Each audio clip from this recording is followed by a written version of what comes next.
one key word for me. And she's also saying that, so the way forward is to plan a routine. Very important. The importance of this very value that we've learned over yesterday's session cannot be overemphasized. As we plan and as we get ready to delve into today's session, I need for maximum value. Before we get started, our guest is already in here and she came in before most of you. Before we get started, we want you to quickly reach out to your friends, reach out to those who you know need to be here. Maybe you want to post on your status. I understand a lot of people are complaining about the rain, but this is no value you miss at all. Let's reach out to everyone and we just turn it over to our guest in the next 5 minutes. So let's go ahead and reach and get them in. Let's send that we're live, send it, put it on your status so that we can get started. If you're just joining us, let's get to know where you're connecting from. If you're just joining us, let's get to know where you're connecting from. Are you reaching out to us from Nigeria? Are you reaching out to us from Zaria, from Uni Abuja, from Uni Jos, from Kano State University? Let us know in the comment section.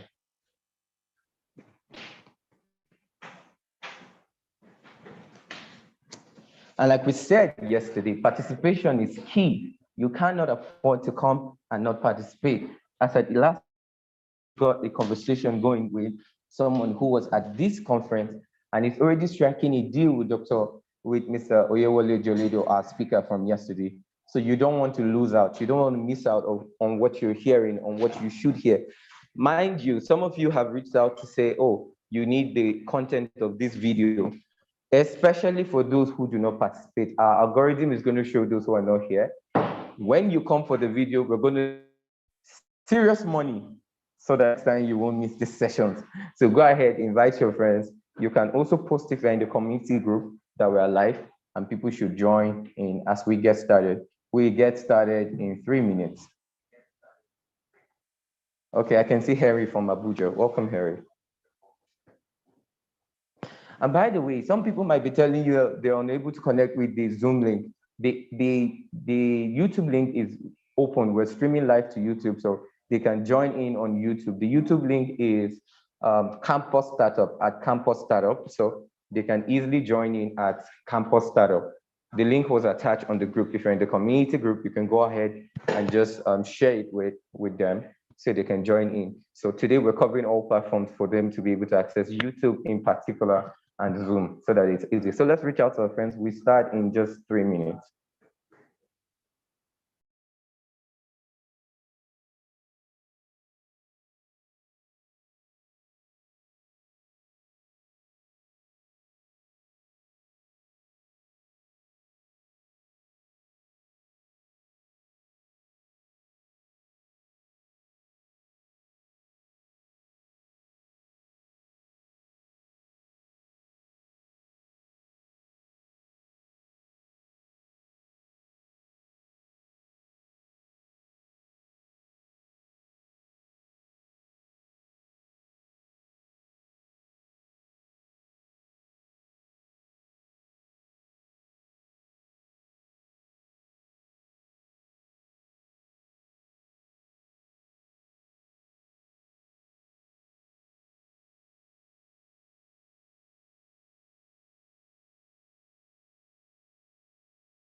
Okay, we start in just 2 minutes. I can see some people joining in. We start in 2 minutes.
Okay, so we're getting started now.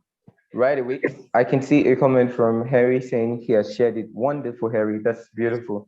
Thank you, Harry. And let me just inform us as a way of awareness and information that there are going to be certificates issued to this conference. There will be certificates offered to you, but it will only be offered on the basis of certain parameters. Number one is that you are able to participate. We have a system to track everyone who is participating. So you should have been able to participate at the course of this event. You should have been able to follow us on our platforms and also engage. I just posted something you should take note of, right? Like we've been emphasizing from day one.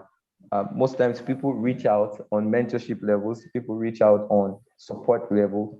And when you find out about their action, you find out that there are lots of zero actions, but yet they want to thrive for success. If there's anything you've heard us emphasize greatly about between yesterday and today, is the fact that every one of us will need to ensure that we take action, responsible action for our lives. So let's take note that we are in a very sensitive time when our actions will define a great deal what our results will be. Our actions define a great deal what our results will be. Sometimes people reach out and tell you, I don't know what to do. And I wonder, is it that you don't know what to do, or because you really cannot do what you know how to do? And this becomes the emphasis because we are set for a transformation. The person we're going to be bringing up shortly that will be speaking to us is a say this off the record as we share your biography for everyone on the platform to read. Particularly, biography has the weight of its work, but there's nothing in that biography compared to my personal experience having known her for a while. So permit me to be able to express myself like I know her to be. There's a lot book can say, but there's a lot personal experiences too can tell. And it is on that basis I just want to give a brief introduction to the person who is our guest for today. And I hope you all pay attention and really glean greatly from this because it is important you understand and know who speaks to you. Direct who speaks to you can direct the course of your life. And as we position for this conference, it's important you understand who our speakers are as they reach out to us. Okay, so I'm going to be posting the biography here so that we can go through while I just introduce our first speaker for the day. If you're excited about what is coming at you, can you put your hands together in the comment section? I want to see fireworks. I want to see hand clap so we can celebrate and honor our first speaker for today. Let me see those fireworks coming in. Let me see them. Let me see them.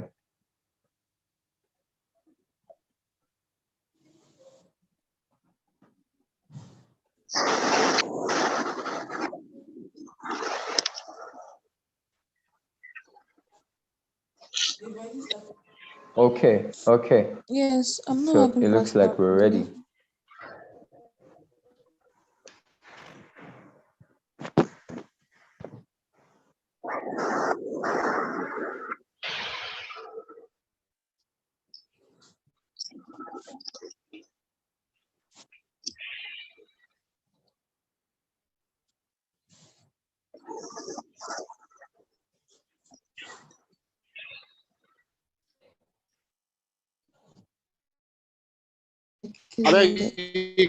Yeah, earpiece. Margaret.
Okay, everyone, we just had some network challenge at this end, but that has been sorted out.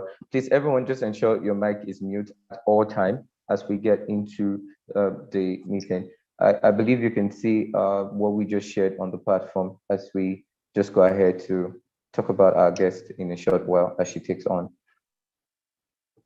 Please do well to mute everyone so we can have everyone's attention.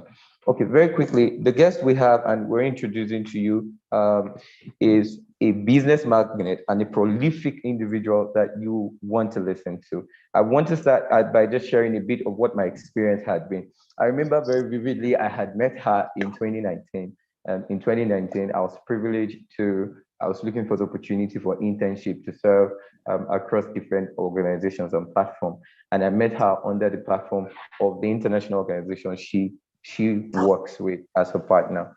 I remember in that conference, we had some bit of structural issues we needed to adjust. And in fact, you may not know this, but let me tell you for the first time, I had a couple of people who took a liking to you that first year used to refer to you as Madam Structure.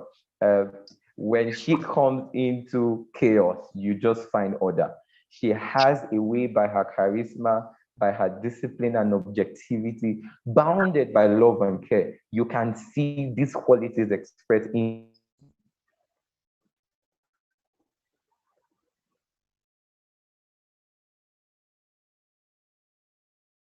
her CV. I'm saying this on a personal level, not just what the professional CV has to say. On a personal level, this is a mentor par excellence. You want to take advantage of everything you got in this very little time to listen. There is nothing I say here that will comprehend greatly to the capacity and the competency of her work and what she'll be sharing to us today. So for the very first time here at Campus Startup, and of course, for the very first time in the first edition of the Starting Life After School, ladies and gentlemen, men and women, boys and girls, ladies and guys, Nigerians, Africans connected from wherever, please help me. Put your hands together, light up the room, the chat room with emojis as I bring to the mic and full access to the stage, none other than our mentor for today and the person of Dr. Miss Blessing Ekimio. Let's put our heads together. I want to see those fireworks. If I'm not seeing it, I'll tell her, I'll apologize to her, I will pay her flight tickets and we'll tell her thank you. I want to see it happening rapidly. I want to see it. I want to see 10,000 of those charts. We're excited to have you, ma'am.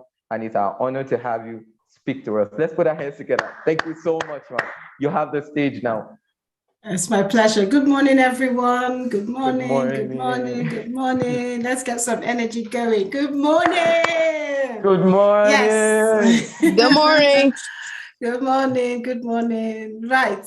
First things first. I've been here for, I don't know, a little while now, and I've observed some people are lying down. I can't handle it. Sorry, I can't. If you're lying down, get up. If you've got a bonnet on your head, take it off. Package yourself. Prepare yourself for success. You can't present yourself lying down. How can you conquer the world lying down? How does that work? How does that work? So sit up, get your pens, get your paper, and be prepared to learn. Come on, if it's just 10 minutes I'm going to spend with you, am I going to spend it to someone who's lying down? I'm not here for bedroom conversation. Sit up. If your video is on, pay some respect to David, who's taking the time to put this thing together. You know, whether you've paid for it, whether it's free, it makes no difference. It's the value that you place on the next 30 minutes that's going to make a difference in your life. It doesn't matter what I say. It matters what you hear. So bear that in mind. It matters what you hear. So what are you hearing? Are you listening? I've been looking at the chat, seeing what people have learned from yesterday. There's a lot going on. What have you learned and what have you done with what you've learned? Keyword there, action. Action. I've got a t-shirt on. I don't know if you can see it. Can you see it? Yeah, I put that on today specifically because of the people I'm talking to. She believed she could, and so she did. You know, most times I think as Africans, we've been anesthetized with faith. Whatever the religion is, be Christian, be Muslim, whatever your religion is, we have been anesthetized with faith. So I believe God, I believe God, I believe God. I'll pray. What was the essence of Christ coming? What was the essence of Christ in you if you don't get off, excuse my French, your ass and get the work done? So please, I beg of you, get up, sit up, and let's do business. Now I start. That was okay, good morning. great. That was great. Okay, thank you. Good morning, everyone. So my name is Blessing Akimio, and I hope to be a blessing to you this morning. It's not so much about who I am or where I'm from or what I do. It's about who you are, where you are from, and what you are about to do. I have mulled over it, and I had so many different options to present to you, and I thought, I don't know who they are, so how do I know what to say to them? There's no point just coming here to speak off a note sheet or whatever. So I'm just going to pick off the energy that I get from you. And from the chat, I can see that some of you are in school, some of you have finished university, some of you are yet to get into university. And I know that this is all tied around campus, but there's something in the name that says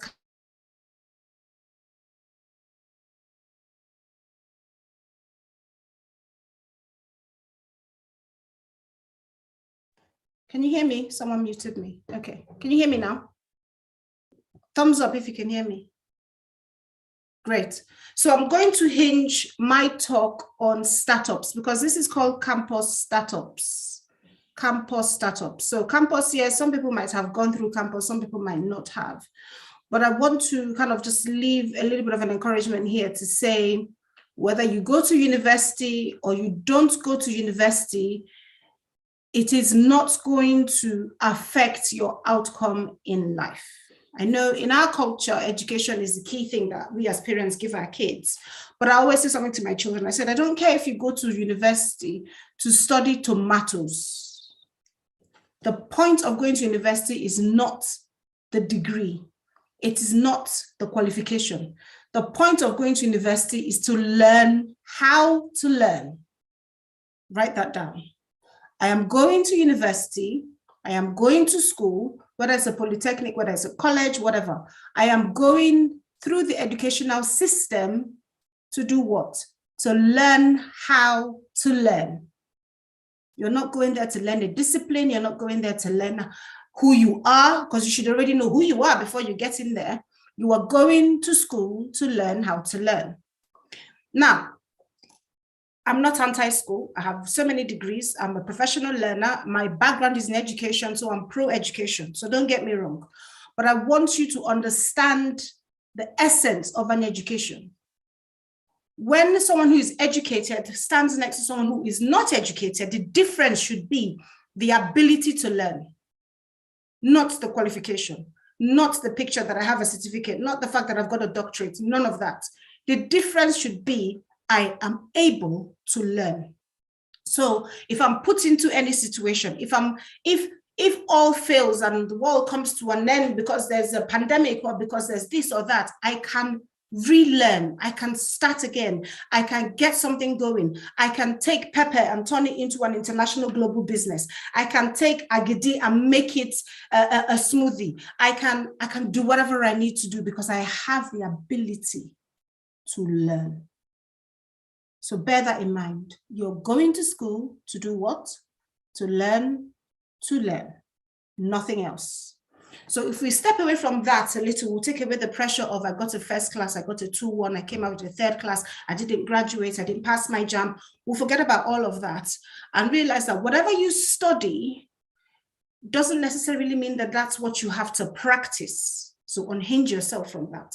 So don't get caught up in, I must study medicine, I must study medicine. No, you mustn't. Follow your grace. Follow your grace. What is it innately that you have the ability to do? Pursue it if you have the opportunity. If you don't, that's fine. As soon as the penny drops, as soon as you know what it is that your grace is, follow your grace. You know, one thing that happens is that often dreamers, they become very good imitators because they lose sight of themselves. So I always say this, it is important as a dreamer not to become an imitator. It is important as a dreamer not to become an imitator. Let's look at Mr. David, brilliant young guy. He's got his stuff together. He's got his act together. He knows what he's doing. Someone else is on this platform. Oh my God, I love what David is doing. I love what David is doing. They go and copy what David is doing. Now, David is following his grace. He's doing what he's called to do, which is reaching out, doing his campus startups. You then decide that if David is doing it, therefore I can do it too. And then you go and create your own campus startup 2.0. Why? What about what you are good at? What is your own calling? What is it? What is it you're called to? Why are you here? Why are you here? What is your grace? What's the solution that you can provide? Now, problems often gravitate towards the solution. So if there's something you always find that is a bugbear for you, it's always a bother to you, then maybe you're the solution. Instead of thinking about the problems, and everyone has a problem. Oh, Nigeria did this, the leaders did that, the government did that. Everyone is a problem. My lecturer did that, everyone is a problem. Who is the solution then? If you join in with the complaints and you join in with the negative conversation, oh, things are too hard. Oh, fuel subsidy is this. Oh, who is going to fix Africa? Who is? It's you. It is you. So in the little that you're doing, I don't know if you've heard the story about the man who cleaned the toilets in NASA's station, and they asked him, so what do you do? He says he sends rockets to space. That's how he saw, that was his own perception. He is a toilet cleaner at NASA station. But to him, he gets up every day and goes to work because he's sending rockets to space. It's a mindset thing. What is your mindset about what you're doing? How do you feel about your place in society? The thing that you have your hands to do, your hands, the thing that is in your hands to do, what are you doing with it? And how do you feel about it?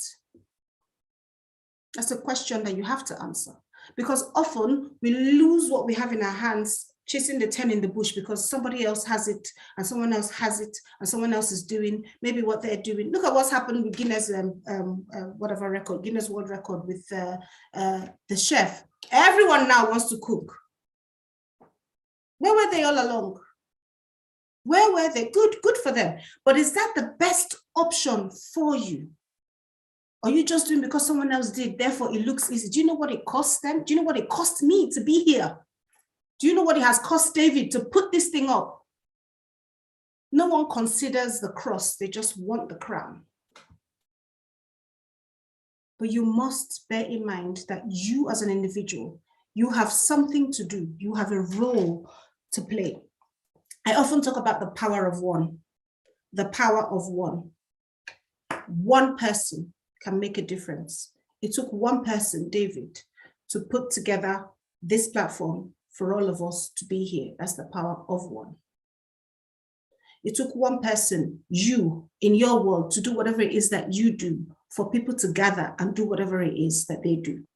It took one person, the toilet cleaner in NASA, to clean the toilets, for the pilots to be able to use the loo and get on their jets or get on their rockets in time to be able to go up to space. Whatever it is you find your hands doing, do it with diligence. Now, there's one thing I really want us to talk about today, which is the 4 times challenge. Write that down. The 4 times challenge.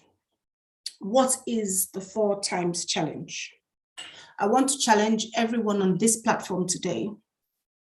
I don't mind whether you're educated, whether you've gone to university, whether you haven't gone to university, whether you're writing your JAM papers, whether you're trying for the 10th time, it doesn't matter. I did JAM maybe 3 or 4 times before I got into University of Ibadan, and then the strikes were too much, and then I moved. And now I have, I don't know, maybe 5 degrees. So where you were, what you did doesn't matter. Don't let's go there. I got an F in physics. Don't even go there. I have a doctorate degree now. Don't even let where you are or where you've been determine your next steps, because it has nothing to do with the other. The 4 times challenge. I want to challenge everyone on this platform to make a note to have 4 streams of income. 4 streams of income. Now, what I'm saying is going to contradict the get a job, make sure you get a professional qualification so that you can get a job, be employed by JP Morgan, be employed by Dangote. Forget that. I'm asking you to challenge yourself to set up 4 streams of income for yourself. Now, be it in service, be it in products, it's up to you, but you have the option. What can I do that I can sell? What problem can I solve? What are the needs around me? Who are the people around me? These are questions I want you to start to ask yourself. Yes, whether you're in school or not is irrelevant. Right now, what I want you to think about is, how am I going to have 4 streams of income? When I get off this call, can I start 1? If I already have 1, can I have 2? Now, I'm not talking about having 4 jobs. That's not the same thing. I'm not talking about having 4 activities. I'm not talking about having 4 people where I can go and volunteer. I'm talking about streams of income. So you must be making money. So David, this platform you've put together, it's costing you money to do it. This activity you're doing, these events that you're putting together, is costing you money. Are you actually making money as well? If you are not, question mark. If it is not giving you money, is it viable? If it is not viable, then it is not scalable. So if God blesses what you are doing, let's look at it. Simple maths, you know, the fruitful multiply. Let's look at it in simple maths. What you are doing now, you're spending money to do it. Are you making money in return? Whatever it is any of you on this platform are doing. If what you are doing, let's say you're making £2 profit, okay, 2 naira profits. So every time I put this up, the money I get back, here's my margins. By the way, make sure you charge for your time as well, because your time is value. So your cost of production, I always say to people, if you're offering a service or a product, whatever the cost is, multiply it by 3 to determine your sale price. Dial down a little. I've got this mouse. I want to sell this mouse. I'm going into the mouse business. I'm going to bring in a container of mouses or mice from wherever, and I'm going to sell. Now, the cost of this mouse is $5 to buy. Now, it's going to take me time to research the best mouse, to research where to get it from. It's going to take me time to go to China to get it. That's cost. It's going to take me time to go on social media and create the posts and market. And maybe I'm going to have to hire someone to help, or maybe not. Okay, let's say I'm doing it by myself. My time is also part of the production cost.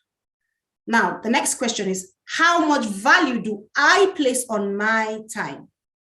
So am I giving myself $10 an hour? Am I giving myself $5 an hour? Am I giving myself $20 an hour? What is, if I were to hire someone to do it, how much would they charge me? Does that make sense? So your value shouldn't just be plucked out of the wind. See what the market value is offering. What is your skill set? If you were to hire, for instance, an event planner to do your event versus you hire someone else like myself, maybe who is an event designer, levels of qualifications and experience vary. So each person charges differently. for any service. Now, for your product that you're putting on the market, for your service that you're offering, my question is, what is your value? How much per hour have you paid yourself? That's a good question. Because if God blesses your market and your market starts to sell, then you're in minus 10. Minus 10 times 10. What is the answer? So often we wonder, why am I not prospering? But I'm giving my tithe, I'm sowing my seed, I'm singing in the choir, I'm giving my time in church. God, where are you? Is your market viable? When the blessing comes upon your market, is it going to prosper? If you're functioning in minus 10, and let's say what you're doing is constantly in negative, there's no profit margins there, you're just robbing Peter to pay Paul, then the blessing comes upon it and you scale it. You are just multiplying your negative. You're creating greater loss, which is now going to impact not just you, the generation after you. So let's scale it back a bit and come back to reality. 4 streams of income. Now, each one must be viable. I'm not talking about you just, it's nice. I want to sell lemonade. I'm going to sell ice to the Eskimos. Yeah, like they care about that. No, find a problem that you can solve. Make sure you are solving a problem. And in solving it, price yourself correctly. Don't just do it just because, when you're starting out newly, I understand, yes, it's hard to get it right. But the formula there is times 3. So the cost of the product multiplied by 3 equals to your sales price.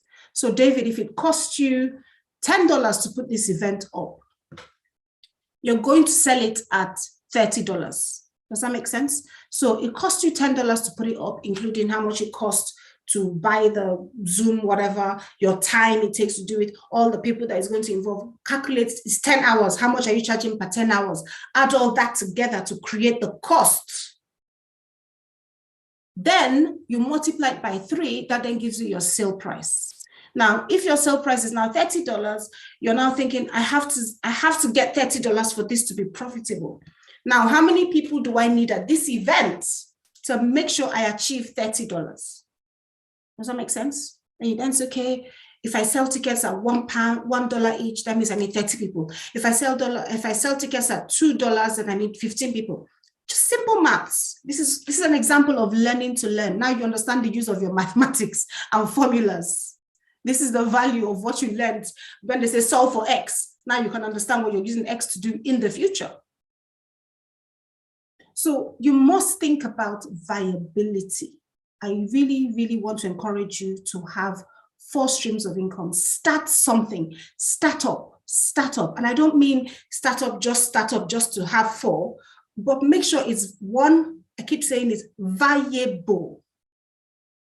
Once it's viable, you've established it's viable. I don't mean fake viability. I mean for reals, you can see the money. When I say show me the money, you can show me where the money is. You can show me.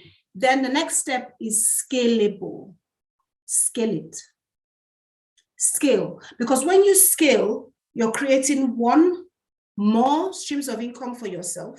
2, you're creating opportunities for others to participate. So you're no longer going from just being a chair at a table. You are now creating a table where others can bring their chairs to. So you are multiplying. So again, back to David. Sorry, I'm picking on you. You're the only one I know on this platform. So you've got what you're doing now, campus startups. You're doing it in Nigeria. Brilliant. Focus on Nigerian universities. You started with Abuja. Then you go to Lagos. Then you go to that. Then you scale it to the point where you've got a model in place. You know that this is the formula you've put and it works every time. Copy and paste it, it works. This formula works. You scale, open it up. Get someone in Kenya to become your partner. They're like a step under you. So for if they follow this formula and they get it right and this profit is made, you give them a percentage of it. So they've taken the formula that you've already created and they're just multiplying it. That's scaling. Now someone in Kenya is doing it, not you, because if you leave Lagos to go and do it in Kenya, you're not increasing. You're just moving. You need to be able to be doing it in Abuja while someone else is doing it in Kenya, and someone else is doing it in Egypt, and someone else is doing it in America. And so, does that make sense? So at the end of the day, what you have created is something that is scalable. You can copy and paste, and it works anywhere. You might have to adjust it to culture, adjust it to this. Does that make sense? You might have to tweak it a little, but the core remains the core. Now, imagine that you have 4 things like that. 4 things like that. Your children's children are not going to have to be worrying about how they're going to go to school. Your children are not going to be worrying about, how do I get my first car? Because not that you have money to give them, you have opportunity to give them. You have created opportunities for them. I'm not so much about give me a fish, take your fish and eat. Teach me how to fish. Don't even give me a net. All good. I can make my own net. Teach me how. So you must value lessons. I repeat, you are going to school to do what? To learn how to learn. The most valuable lesson is learning. Learning. If you can learn to learn, you can be anything, you can do anything, but you must first learn how to learn. I repeat myself because I'm a teacher by profession. I know how to repeat. Is it viable? How do you make sure your business is viable? The cost times 3. The cost must include your time. When I mean your time, I mean per hour. When you look, there's a message, who was it preached? I can't remember who it was. Bismarck, on people that earn per second. I mean, I'm talking even per hour self. Per second. Go and look at that, go and watch it, video. It talks about how much people earn per second. Knowing your value to the second. Can you imagine? Okay, how long have I spent here now? How much is that costing you if I were to charge you? Per second. So start with per hour, then get down to the microsecond of knowing what your value is. Because when you know what your value is, you're not going to be putting yourself forward and be messing about on social media. You won't spend your time scrolling through, Facebook, refresh. What is on the reel today? What's happening on Instagram? Living your life for the gram, not considering that there's a tomorrow. There's an impact as young people that you have to make. If Africa is to become a continent that is recognized as the mother nation, it's up to you. You have to power Africa. And the only way you're going to do it is by changing your mindset.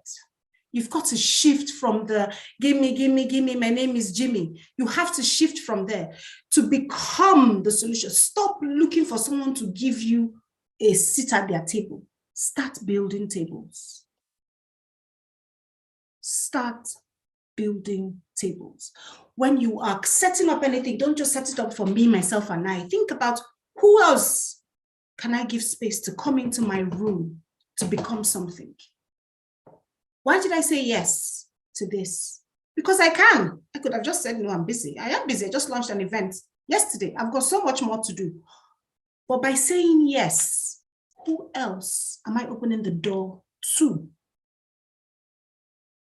So you who have the opportunity to come in through that door, what the heck are you doing with the space that has been given to you? How much value have you placed on this?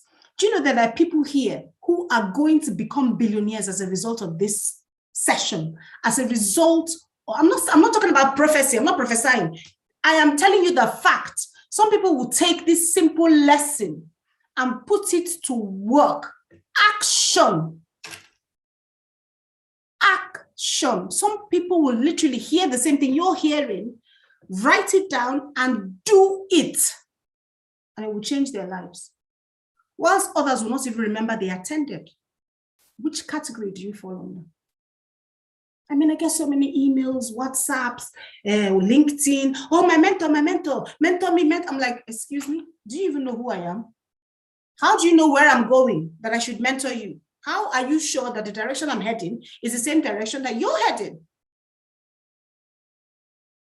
What qualifies you to come into my space and take my time? I have placed value on myself.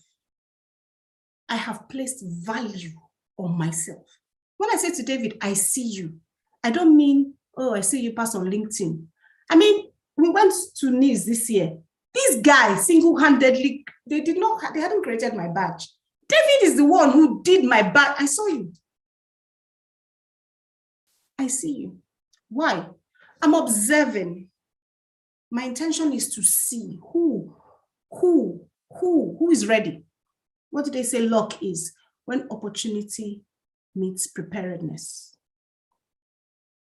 Opportunity meets preparedness. Sometimes you don't know what you miss because you're not paying attention. And you're none the wiser because you don't know you've missed it. But you have to be intentional. Write it down. I am intentional. Every morning when I'm dropping my kids at school, get in the car, radio is turned off. What are your intentions? Every blessed day we have life. I don't want them to just go to school because, oh, we're supposed to go to school. We're just going to school. No. What is your intention? Have you looked at your timetable today and decided, okay, my intention for maths is to make sure I understand what is being taught, to make sure I blah, blah, blah, blah, blah, whatever. What is your intention per second? You're about to get up to go to the market to go and buy your groceries. What is your intention? My intention could be, I'm going to travel and arrive safe. I'm going to return safe. I'm going to get good deals. I'm going to find what I'm looking for. I'm going to make sure I smile and give someone else a cheer. As I'm spending my money, I'm happy and grateful to give my money over in exchange for the goods that I'm getting. I'm grateful that I have money to spend. That's an intention. Or you could just be flippant about life and just, I don't have. Oh, madam. Hey, give me a last price. When you're busy haggling that madam for the last price, are you devaluing her? When you're busy haggling for that bargain and you expect it to be less, how much value are you taking from that person? So what are you sowing as a seed? And what do you think you're going to reap? What do you think? When I go to buy things in any shop, if you're not smiling at me, I will tell you, this morning I worked hard to get it. I want to give it to you happy. You better receive it happy, or I can go to another till and go and pay. I need to be happy to give you my money that I worked hard to get. I have an option where I spend it. So you should be happy that I'm here to give you my money. So in any transaction you're doing, it should be more about the connection, not the transaction. Make it more about the connection. Who am I connecting with? Who am I exchanging my value with? I'm giving it to you happy, therefore I receive from you happy. I'm adding value to you, and you're adding value to me with what I'm buying from you. Think about value. Value yourself. Add value to the world. So I repeat myself, be intentional. I don't mean in 10 years' time. I mean right now. Be intentional. My intention for the next 5 minutes is. My intention for the next 1 hour is. My intention for today is. Because if you can't do it on that micro level, you cannot, let's not even talk about goals. What is your goal setting? What is your goal for 2025? Let's not even get there. Because if you cannot be intentional right now, if your intention is not clear to you right now, achieving a goal is going to be far-fetched. So in summary, the 4 times challenge, 4 streams of income, be it a product, be it a service. How do you cost to make sure it is viable? The cost of it, including your time, multiplied by 3 is your sale price. Make sure it is scalable, because when it is scalable, you're increasing your margins, you're creating more opportunities for others to participate at your table. You're creating opportunities for others. Be intentional. And again, like my t-shirt said, I believed, and so I did. You believe, so do. Take action. Thank you.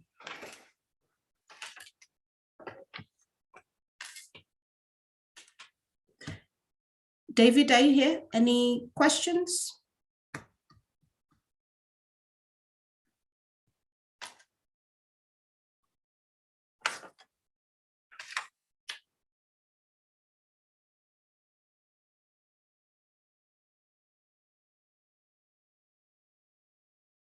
David, you're mute.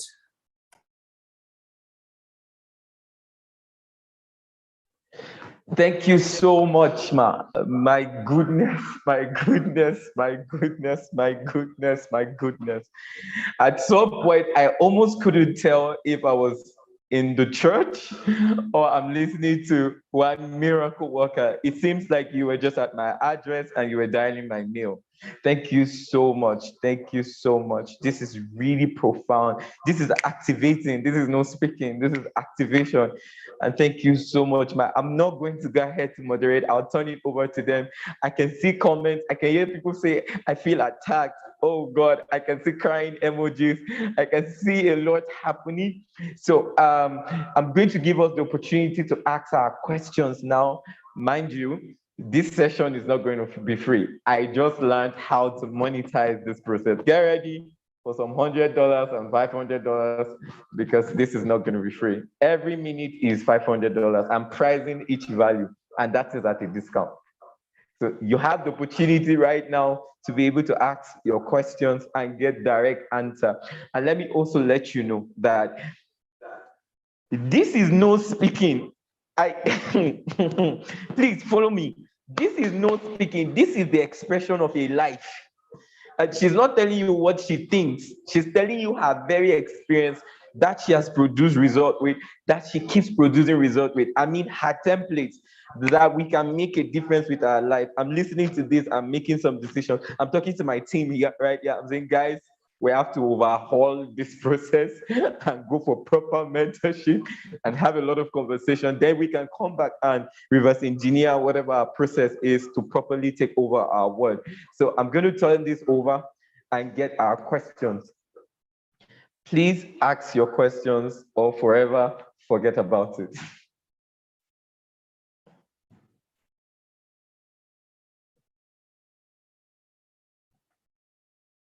Okay. Okay, while we're preparing to get our next questions, I am excited. I'm so excited that you're here. And before we take the questions, there is someone that is here. I need to introduce her. I need you to stay back and listen to this person. This is like a miracle for me. When I spoke to you and you said yes, you opened the door, ma. Out of all the speakers we reached out to, we even had a leap of faith. We reached out to Vusi Tembe Kwayo. We reached out to quite a number of people. We stretched out and said, we're trusting that this is possible. They will buy into the vision. One of the people we reached out to and I was looking forward to is the 10th VC of the University of Cape Town. And I'm glad to announce to you all that she is right here live. Let's celebrate this. I'm so excited just after these very phenomenal sessions. Ma, please, we want you to stick back. I understand your time is priceless, so we could have these deliberations, but she's here and I just want us to have these sessions back to back and just take that value. Then we can ask our questions. Guys, I need you guys to get ready. We're bringing her up right away. I want to take out this time to say thank you greatly, Ma. Dr. Blessing, you've been not just a blessing to my life, but you've been a literal inspiration. I've watched you from the opportunity of serving with brevity, and I've understood the place of objectivity. You are not an emotional pampering person. You don't massage people's emotion. You understand objectivity and you insist on results. And no wonder your results. And we're coming, man. This is just to inform you that this is just the first ground to begin the process. We hope that we can be able to afford your time and, of course, your love. And we're hoping that even if we can't afford, we will pay for it. We go to the end of the year to pay for it. Thank you so much. We love you. We appreciate you. And we thank you so much. Okay, I'm going to be turning in our coach, our mentor, again to speak to us. and it's going to be a phenomenal time. I'm not going to do any further introduction. You will see for yourself. While she's speaking, I'll just go ahead to send in her portfolio to see. Most of you have had to read her portfolio on the community group, how we talk and eulogize on her person and the work she's doing across the educational sector, both in Africa and across the world. I have literally watched, please permit me to tell them this. I have watched you literally reach out to your students in phenomenal ways. In fact, that was what stood out for me the most. I remember watching some of those clips where you reach out to the student from the University of Cape Town with chocolate, with lovely hugs, and I'm watching, I'm like, what VC does this? What VC reaches out to students this way? And I'm wondering, there's hug, there's conversation. What we experience here is more like some masquerading kind of feeling, oh, that is your VC, he's like a god, you should be careful, you shouldn't play around. But you've shown us that it's possible with love, with kindness, with motherly tenderness. And we are here, everyone here is a product of that simplicity and humility by which you have carried out your work. And we just want to say thank you. For us, this is the start. So as we turn it over for you, let me introduce to few and present to many, none other than the 10th VC of the University of Cape Town. My mother. I am going to be your first son all the way from Nigeria. And we want to welcome on stage none other than our guest for today, Mama Getty, who will be a blessing. Professor Mama Getty, take no mistake about it. She looks young, but she's an erudite scholar. She is a phenomenal speaker, and she's a corrosive one at that. Let's put our hands together. Fireworks, fireworks, fireworks, fireworks. Let's have her on the stage. Please unmute her. Thank you so much, Mark. Okay. Yes. Unmuting you right away.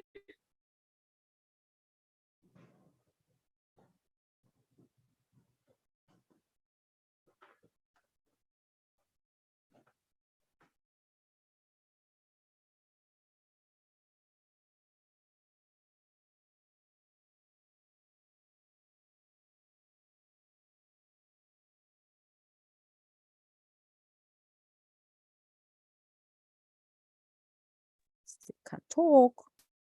I cannot talk. There we are. Good morning, Nigeria. Good day. Good to meet you. Thank you, David, for introducing me. Blessing. Thank you so much, Dr. Blessing. I listened to all your talk, but I have to start with this. I got here 11:25 because David said to me, I'm starting at 11:30. I've got a chock-a-block day. So I have someone waiting to meet me for a meeting that I've asked them. I'm in Johannesburg right now, and we're meeting at 12:15. But I prepared a talk for you. So I'm going to be brief, and I might stop right in the middle, David. You're going to have to get me again, because unfortunately, you didn't work time correctly. I have to apologize. We're going to be, here's the thing. One day I'll talk to you about the economy of time. And that's some economy that we on the continent of Africa have to understand, because time has got economy. Time is money. It's costly. And so we should manage it that way.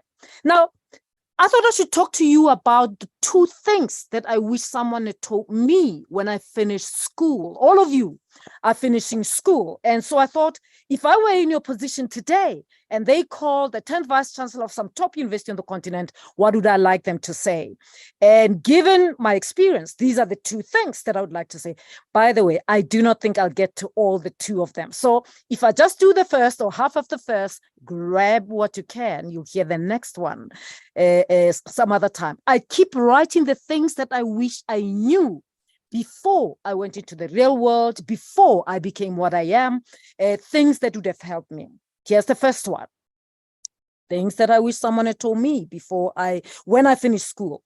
How can I, as a graduate, ensure that I remain employable, even in the midst of other graduates who have the same qualifications and skills as I have? How can I make sure that I remain an employee of choice in this competitive world we live in?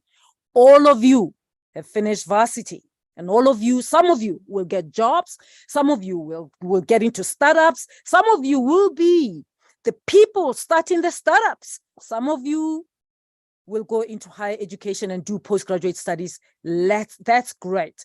But I want to talk to people who are going into employment, whether it's a startup or it's a company that you get into. It's well and good to go in. So let me start by asking you to think a little bit in the future.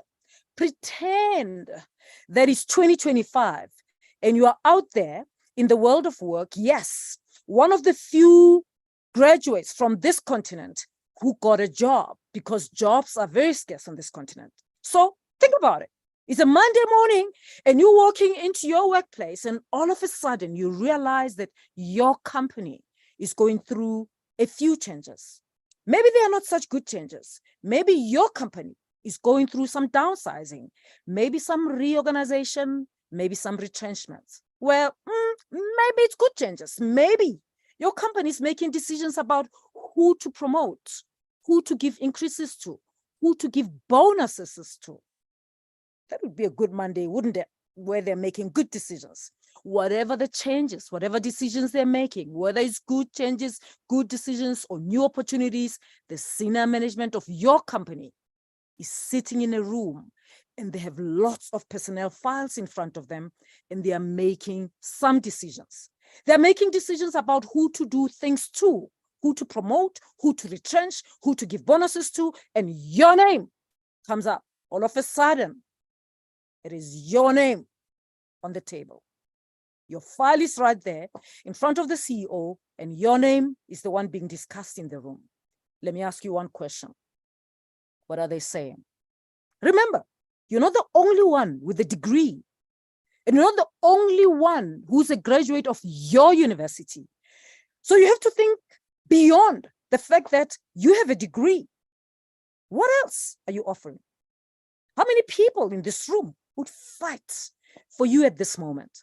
How many people in your senior management team would fight to keep you on their team, fight to give you a raise, fight to give you some opportunities for promotion, fight to give you a bonus? How many? Just think a little bit about that. Well, I'm sure many of us would like to stay employed if we get the job. Of course, many young graduates think that they do not have to care about being employed because they are going to be the employer. Here's the thing, my friends and I used to think that way, and it's not a bad idea at all. However, we all know that not all of us become employers. A large majority of us are employed, and many of those who are unemployed are looking for employment. And of course, many of us do not just want to stay employed, but we also want to move ahead and get better opportunities. The bottom line is that we all need the money we get from employment. Well, if you say you don't need the money, you also need the fulfillment that you get from employment. So it's important that we learn what employers, managers, business owners, and CEOs want in an employee. What is it about an employee that will make any manager fight to keep them on their staff? Is it your qualifications, experience, or technical skills? In my view, qualifications, experience, and technical skills are hugely important, but they are not a sufficient guarantee that someone will fight to keep you on their team. And I think Dr. Blessing, in her talk, referred to some of those things, that don't ever think your degree is the only thing you need. Now let's think about this differently. If you are a CEO or a business owner and you have in front of you 2 employees, both of them technically competent, which one would you fight to keep? And how do you make that choice? All companies have in mind what they want from an employee. And most of the things they want are not just about qualifications. They're not just about experience, technical skills, but they're about values and attitude. Of course, as an employee, there are also things that you want from an employer. And for many of us, a good salary is not all that we want from an employer. That is why we sometimes turn down job offers with higher salaries, perhaps because the values of the company do not resonate with ours. We are unfortunately in an unbelievably competitive world right now. There are many unemployed graduates. The situation is so bad that even We even have organizations here in South Africa. We have an organization for unemployed graduates. Many companies are struggling to survive, and at the same time, employees are demanding more pay. If you look around, there are more strikes for equal pay, for equal work, or for work, for increases. And so for you and I to be able to go to work and do the jobs that we must do in order to stay employable and be successful, we have to be able to walk into work feeling good about ourselves. So the first criteria on being an employee of choice and being successful has nothing to do with the degree or diploma that you have. It also has got nothing to do with the technical skills, but it's more about your values and attitude. The moment you walk into a workplace, your company has got the right to expect and demand that you give them 100% of your energy. And this does not mean that the only life you have is the life at work. However, we cannot use the things that happen in our personal lives as an excuse for not delivering excellent work. So you always have to deliver excellent work. So I want to ask you a question. Because I'm saying your company has a right to expect and demand that from the moment you walk into a workplace, you are willing to be productive, to be positive, to be good, to be hardworking, to share information, to be a good employee. I want to ask you a question. If your CEO called you into an office and said to you, and think about it this way, if they said to you, please explain to me how your job and your contribution to this company are a direct link to our clients and allows us to stay stable and increase our financial growth, what would you say? Many young people say, well, it's not just about money. We must make a difference in the world. Of course, we've got to make a difference. Here's the thing. If you're going to be working for a startup, making money is important. Even if you work for a big company, making money is important. If the company doesn't make money, you don't get paid. So what would you say if the CEO said, how is your job a direct link to our clients? And how does it allow us to stay stable and increase our financial growth? The truth is that many people do not know how to answer this question. In my view, there are only two ways you can help your company reach their goals, and your job and your job or contribution should be linked to one of the two things.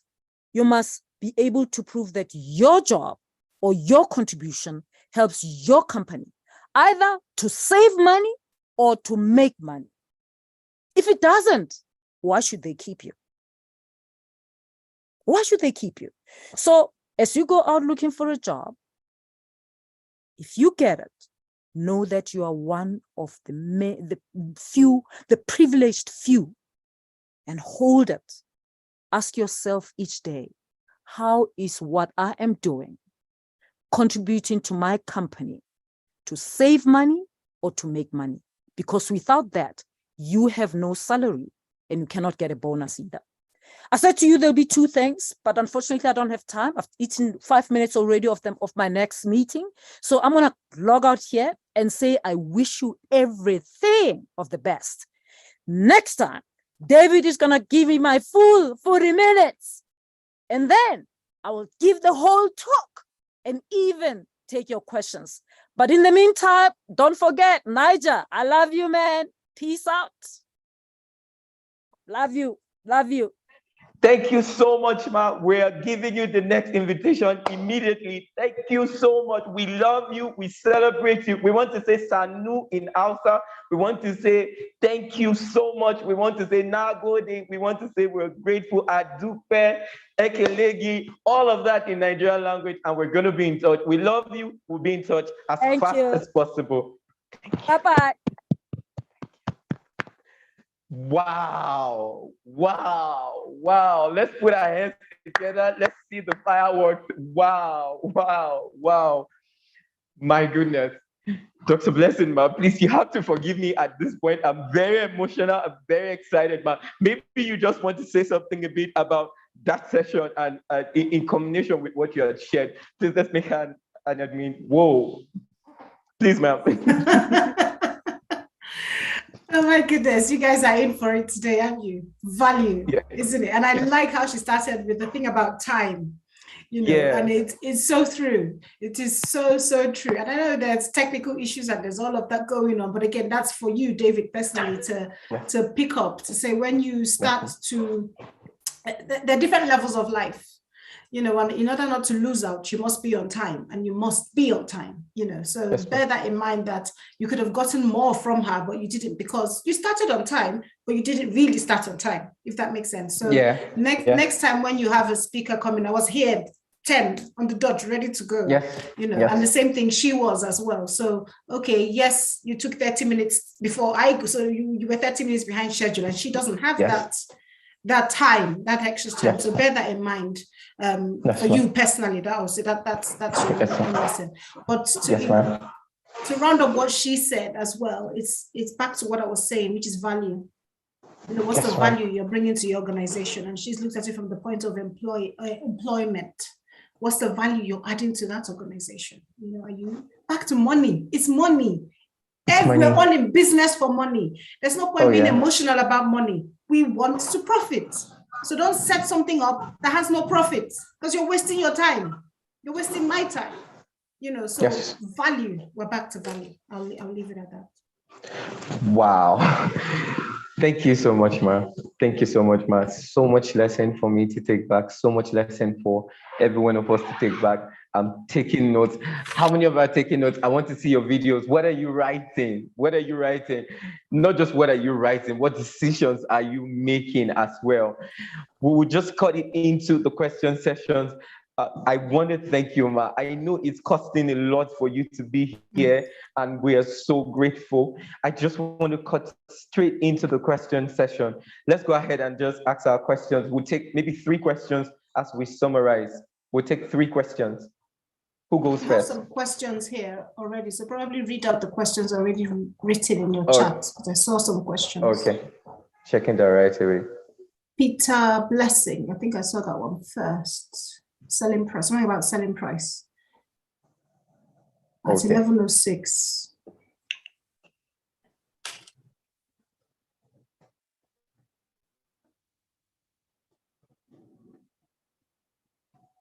Okay, great question. So she's asking, what if your selling price is higher than that of others in the market? What do you do, seeing that you have to make your selling price 3 times your product price? That one is for you, ma'am. That's a simple answer. Mercedes-Benz, Peugeot are 2 cars. Correct? Yeah, everyone knows. Mm-hmm. Which one is which selling price is higher? Should I leave it at that? Yes, ma'am. Does that answer the question, Peter Blessing? So you're asking a question, what if your selling price is higher? Who cares? Mercedes-Benz is selling how much? Peugeot is selling how, in fact, even within Peugeot, they have a different range, don't they? They're different cars costing different things. Yeah. Everything has a different value. Therefore, the price matches the value. Just make sure that your value matches your selling price. So if I'm going to buy David's tomatoes, he's selling 5 tomatoes for 5 naira. And Peter is selling 5 tomatoes for 6 naira. There must be a higher value in Peter's tomatoes, full stop. It could be that his tomatoes are grown without artificial whatever, no pesticides are used, it's organic, it's this or that. Maybe that's why it costs more. So depending on how much I want to spend on tomatoes today will determine whether I buy David's one or Peter's one. Simple. So you don't price your market based on what everybody else is doing. You do it based on your value. Mercedes-Benz is not going to ask Peugeot, will you increase your price to match mine? They're selling what they're selling. If you can afford it, you buy a Mercedes-Benz, you buy a G-Wagon. If you can't, drive your Peugeot 504 and be quiet. Nobody's stopping you. The cars arrive there at the same time. So it's the value you place on your market, the value you place on your service, the value you place on your product. Do you know how many messages I get? Oh, can you help me put this event together? This is my starting price. Do you have it? No, okay, goodbye. I wish you all the best. It's okay. There was a time when I was building my portfolio where I took on, in fact, I will even pay you, Seth, to do your event because I needed to build my portfolio. But when I grow I've learned, I've gone to school to learn it, I've spent thousands of pounds to get what I've got my experience, I've got my stripes. Therefore, I'm one of the tribe. This is how much I'm going to charge. If you don't want it, there's the door. That's as simple as it is. I think that's my answer to that question. Okay, if there's anything I heard beyond every other thing, I paid my price, so I got my tribe. Thank you so much, ma'am. Thank you so much. I'm very sure, Blessing, you have, Peter, you have an answer already. Okay, Ebenezer, you're asking what time is too late for one to succeed. In addition to that, he's also asking, should we be more concerned about our target audience or the selling price? That is 3 times cost of price. So should we be more concerned about them or our selling price? Okay, basically, I think she answered that question. She did answer that question. Target audience and selling price, they're non-binary. It's not one or the other. You know, it's like, how much am I selling the tomato? Who am I selling tomato to? It's not one or the other. You know, so I don't think that question is aligned. Maybe you need to rephrase the question. But as a question, it's not one or the other. So you don't, because my target audience is A, therefore my price is B. You don't fix your price based on your target audience. Your price might determine your target audience, but that's the only relationship the two have. Does that make sense? Whoever asked that question. So your price will determine your target audience. So if I'm selling houses, a mansion, if I'm in real estate and I'm selling mansions, I'm not going to target students. Yes. I'm not going to take Mercedes G-Wagons to University of Lagos to sell. They're students. Does that make sense? So your price point will determine your target audience. I think that's the answer to that one. Thank you so much. Very profound. Thank you so much. Okay. Bethany is asking, how do I find problems? Okay, this one is interesting. This one is interesting. Ma, I think you're now a specialist at finding problems. So turn that over to you. Please, who asked the question? Bethany. How do I find problems? Wow. I think that's you need a one-to-one session. Okay, indeed. So problems are as micro or as macro as you want them to be. A simple problem of, let me throw one to you, internet in Nigeria. So Wi-Fi is very common everywhere. Because of Wi-Fi, we can have this virtual meeting. Before now, we didn't have it. COVID hit. Zoom always existed. But because of the pandemic, the world shut down. And without Zoom, people couldn't even connect. So there was a problem, a pandemic. Zoom existed before the pandemic, but its shares multiplied. In fact, they made so much money that they could have just sold. I don't know if they did sell. But a problem came. The problem was we cannot meet. And Zoom provided the solution, let's meet virtually. So if Zoom did not provide the solution to that, we wouldn't be having this conference virtually now. We'll probably be somewhere. And I probably wouldn't be there, if that makes sense. So problems are as simple as, why are there always this in my neighborhood? Why is there litter on the floor? Why is it that moms are struggling to do this? Where are you in your life and what is surrounding you? Who are you? This person asking this question, is she still on? Bethany, are you still on the call? So I need to personalize this. Bethany, can you hear me? Please, is she on the call? Is she still on the call? Yes, she is. Yes, she is. Okay, what does she do? Does anyone know? Is she a student? Is she... Bethany, just go ahead to respond to the questions while I try to unmute you. Bethany, are you a student? Oh, she's responding. I am a student. Where are you a student? What school? Bethany, you can unmute your mic. Or you can reply in chat if you prefer. It's up to you, but just let me know. So that, okay, so in a university. So whilst you're at university, does everybody have everything they need? Are there things that people complain about in your hostel?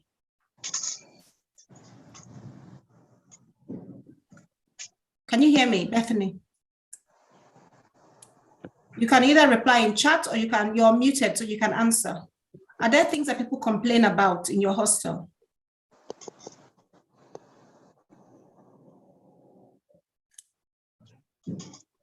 She said not really. Okay, so nobody complains about anything. You don't complain about anything. You have everything. You have electricity, you have water, there's water coming out of your taps, there's sinks in your hostel, you know, your lectures are happening, there's no strike, there's absolutely nothing at all. You have a job waiting for you when you finish. Your world is all hunky-dory, is that correct?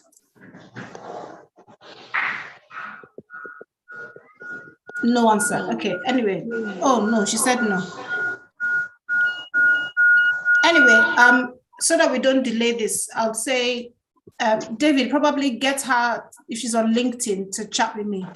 I think this is something we can do off camera. She just probably needs a little bit of a mindset shift. So you can link her with me via LinkedIn, and then I can have a personal chat with her. Wow, that's huge. Bethany, you just won the Grammys, I can guarantee. Thank you so much for that, man. Thank you so much. Bethany, you heard that. So get ready and just reach out to me, possibly now on WhatsApp. Before your lifeline expires, we'll charge you and tell you to get access to our mentor. Correct. $10,000. Reach out now before it's too late. And hurry. Any more questions? Otherwise, I've got to dash. Yes, ma'am. We have one more question from Victor. Okay. I'll just ask them in one. Suleiman is asking, how do I increase my clients in my business? Then Victor, what was your question? I'm trying to find your question. Basically. That's fine. Let me answer that one first. How do I increase my clients for my business? Yes. Do you have a business plan? This is where all of you get caught up. Do you have a business plan? The Bible says, without a vision, what happens? The people perish. Put that in business. Your vision is your business plan, because the plan, when you're writing your plan will ask you who your target audience is. You would have to create an avatar of your customers if you have a different type of customer specific. And in creating that sort of avatar, you're going to ask yourself questions like, who are they? Where are they? What do they look like? Where do I reach them? How do I reach them? How do I keep them when I reach them? Do I need to keep them forever, or is it just for a timepiece? So you're going to have specific questions like that. So when you know who your customer is, again, are they scalable? Are they the customers that give me enough profit that I want to increase? Because again, if you have different price points of different products, you might have some things that are smart price for this market, higher price, just the same way, again, back to Mercedes, has different varying vehicles at different price points for different markets. So they don't produce 100 of every vehicle. Some are 30, because the more exclusive it is, the more expensive they can charge because it's exclusive. So they make more money from the selling of less than they do in the masses. So it's things like this that you work out in your business plan where your most margins are, and those are the kind of customers that you want to increase. So it's not just a case of how do I increase my customer? Which of your customers do you need to increase and why? Which is giving you the best value? So I think from your business plan is where you will be able to answer that question. The only reason you're asking me that question is because you don't have a business plan. So my answer is write a business plan. Again, if you guys need a business plan, I can send a business plan template to David to share with you however he decides to do it. If he decides to sell it, that's up to him. But I'm going to give you a template for a business plan. Don't take the business plan and don't use it. Yes. It's of no use. It's of no use. Someone else has invited me to speak in August. I said no. Why? They invited me to speak last year, and they didn't make anything of it. That's it. That's all I'm going to say, and I'll leave it there. I gave them myself, all that I am, and then some. And the questions that were coming at the end of it, they couldn't even answer my own questions after my own presentation. And I just thought, waste of time, moving on. I'm not coming back in that space. So if you're giving this stuff, it has taken me years of going through so many institutions in the United Kingdom to create what I have. Value it. That's all I'll say. Wow. I'm actually under tension now. I'm thinking, is she going to come back? So we're going to make some money and show you the details. Thank you so much. We just have two more questions because I'll just ask you quickly. So Elsam is asking, finding a problem, how do you find people who have same mindset as you carry out your plans?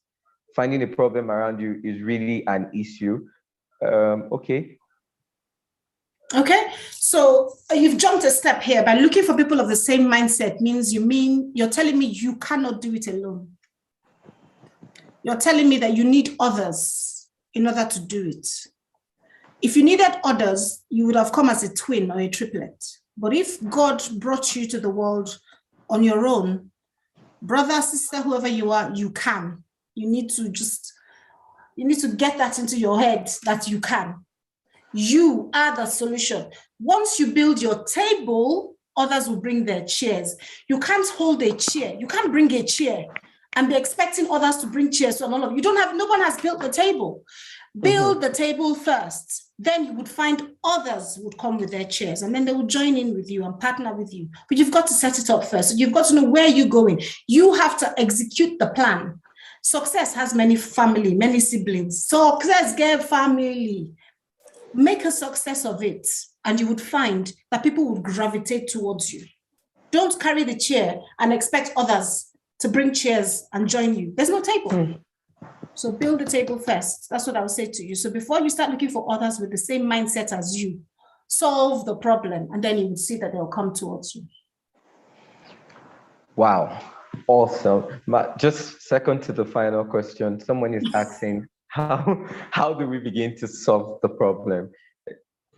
How do we begin to solve the problem? Again, this I think the business plan template would help you with this, because in my template, it's called a value proposition. So what is your value proposition? What is it that you have observed that needs help? And what is it that your business is coming in as a solution for, if that makes sense? So by identifying, you could just ask 3 questions like, the main thing is students do not have access to Wi-Fi. Let's put it that way. That's a problem. So lesson is not happening online, but we don't have Wi-Fi to do it. So that's a problem. Now, how does my business solve it? By providing, one, it could be affordable Wi-Fi dongles, it could be the hardware, it could be that you're providing the software, it could be that you're making it cheaper. I don't know. This is just randomly like that. It could be you need to work out. First of all, the question is, what is the problem? Again, this is something is a bit more personalized, that your business plan, you have to think to get to that answer. So I think, what was the question? Again, I've lost myself in that one. Yes, he's asking, how do you solve the problem? How do you solve? How do you solve the problem? Well, what is the problem? I don't know what the problem is. Yeah. Do you see what I mean? So in solving the problem, the solution to the problem is the whole point of the business. People don't have access to clean water. That's the problem. I am going to sell bottled water. That's the solution. Therefore, I've created a business for myself in water. How did pure water come about in Nigeria? It's the same thing. Creating water, making it affordable. That's how pure water started. Now everybody knows about it. Wow. Does that answer the question? I don't know. Does it answer your question? Yes, ma'am, because it's a general question. If he has a particular problem he has identified, then it will be easy to speak to the issue. Yes. So the final question for me, coming from me to you, Ma, is dealing with a fundamental issue, which is the bedrock by which we have been able to set up this platform. Okay. How do we solve the income gaps for undergraduates? I'm speaking to these in the effect that There are a lot of undergraduates I know right now, including my humble self, that sponsored themselves through school. Some have been doing that from secondary school through up to now. The issue of the middle class and, of course, the low background, family background people come from, and the inability to be able to meet up that need from their parent. So lots of people have to work out. And with the social pressure, like you know, in Nigeria, there's a lot of social pressure. Then it used to be cultism. Today is much more than that. There's the issue of internet fraud. There's the issue of hookups. There's a lot of issue around that right now, the cruise life. And some people come under that social pressure between trying to meet up with the demand of being a student versus providing for their need. And another problem, which is really a major one, is now the place of many people knowing that you really may not get what the result of the hard work you put into your education. There are too many instances to want to look at. Then there's the next problem of gratification. At the end of the day, when I'm done, what is even the guarantee that I can set up a life for myself going through this system? So this entire framework is affecting the psychological performance of many students we have right now in the country. And I'm hoping you could just speak to that effect. What is the balance for a student who find themselves in that point, as well as a fresh graduate who, like the ladies are already hearing, you have to marry. There's a lot of societal pressure coming now. The guys are already hearing, you have to give back to the family. There's a lot of that kind of narrative. How do we begin to position ourselves over and above these limitations that attacks this age group? Okay. I'm going to start with, you've asked a lot of questions, yeah? So I'm going to unpack it, starting with myself. Yes. So I'm here as a speaker, and you all are probably looking up to me like, oh, yeah? Yes, let's rewind the order. I don't want to give away my age. So let's rewind a couple of decades, yeah? I put myself through school in Nigeria. Wow. It got to the point where when I finished secondary school at the age of, 15 or whenever it was, I had to work to feed my family. I'm the last child. But I was the one who had to carry the weight of my family.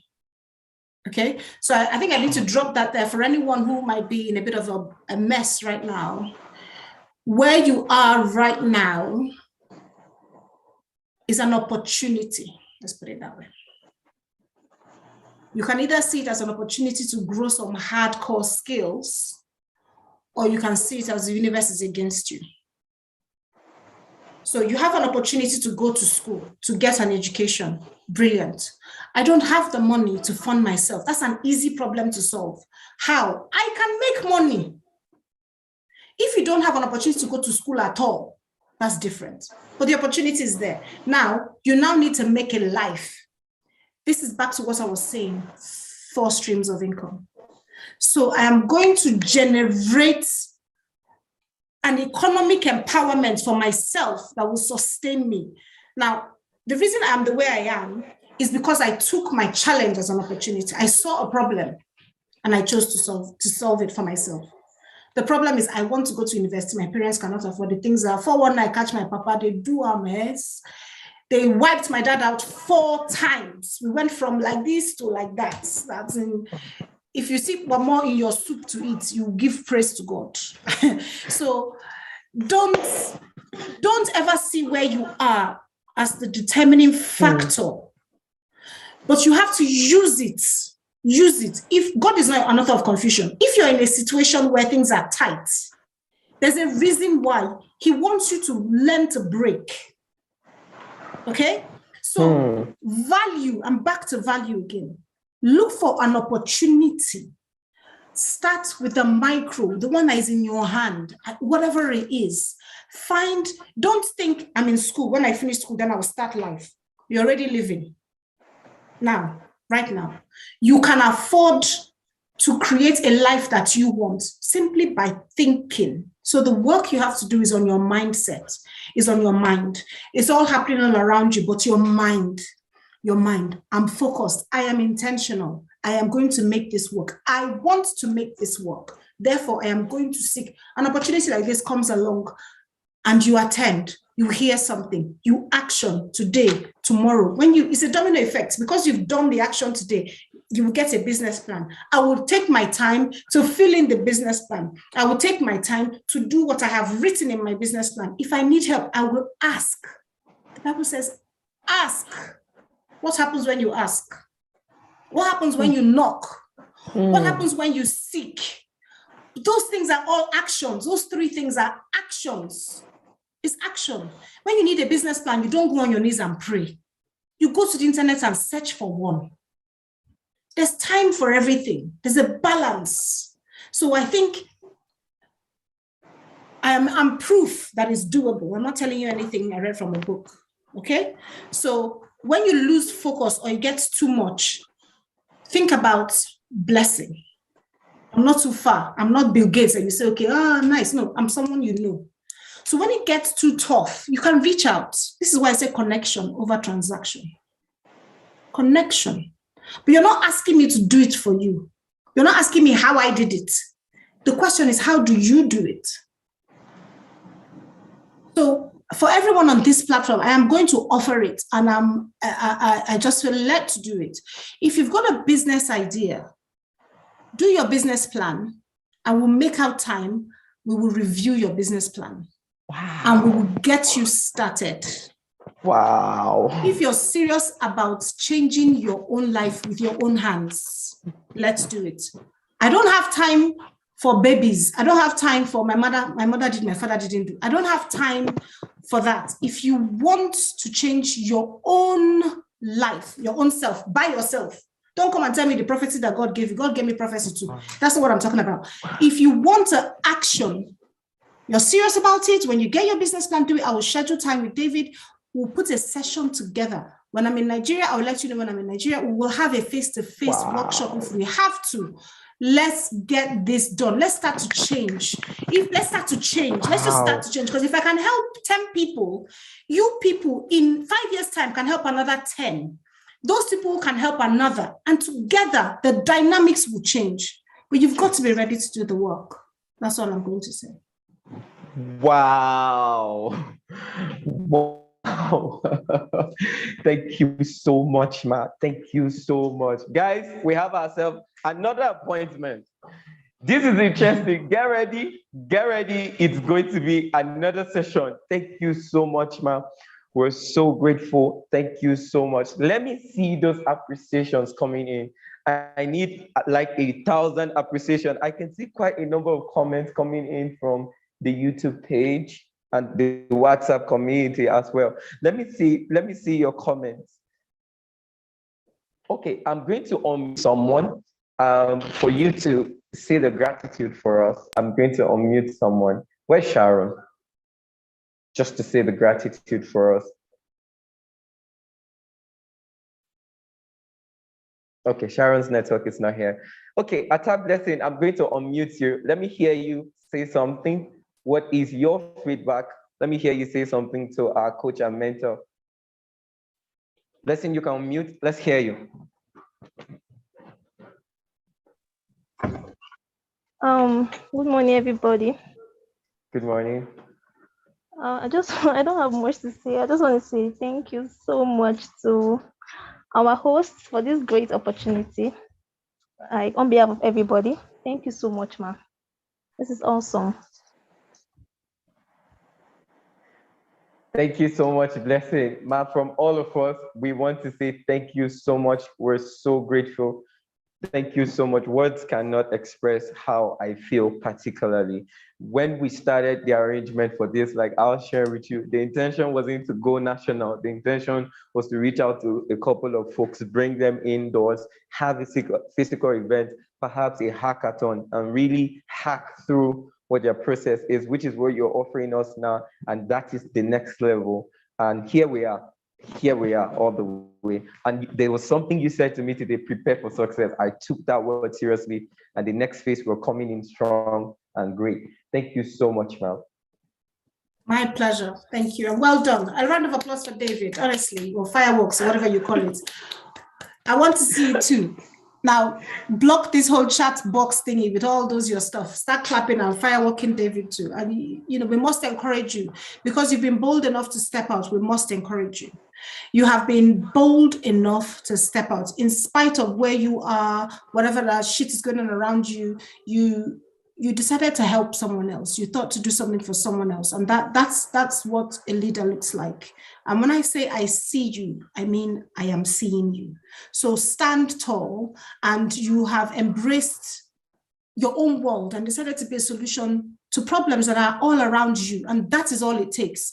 And you can write it on the wall, mark today's date. What you have started is going to create a domino effect that will positively affect you as you go forward.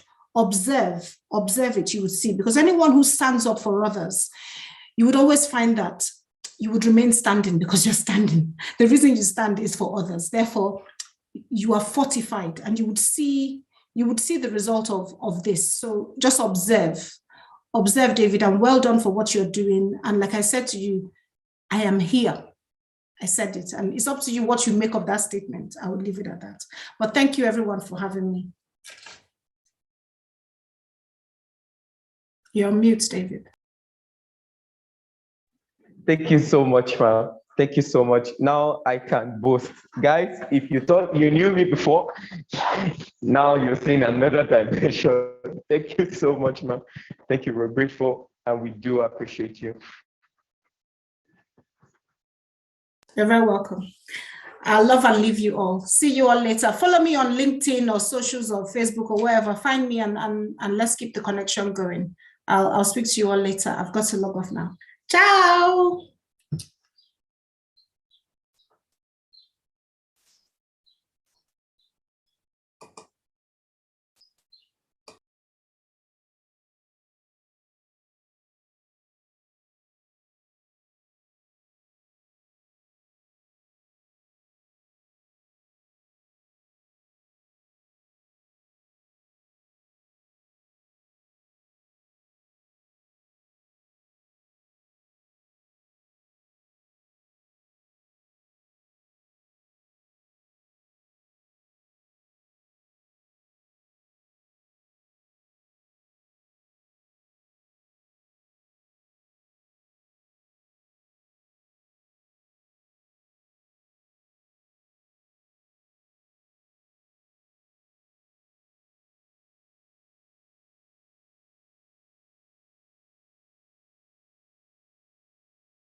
Can everybody hear me now?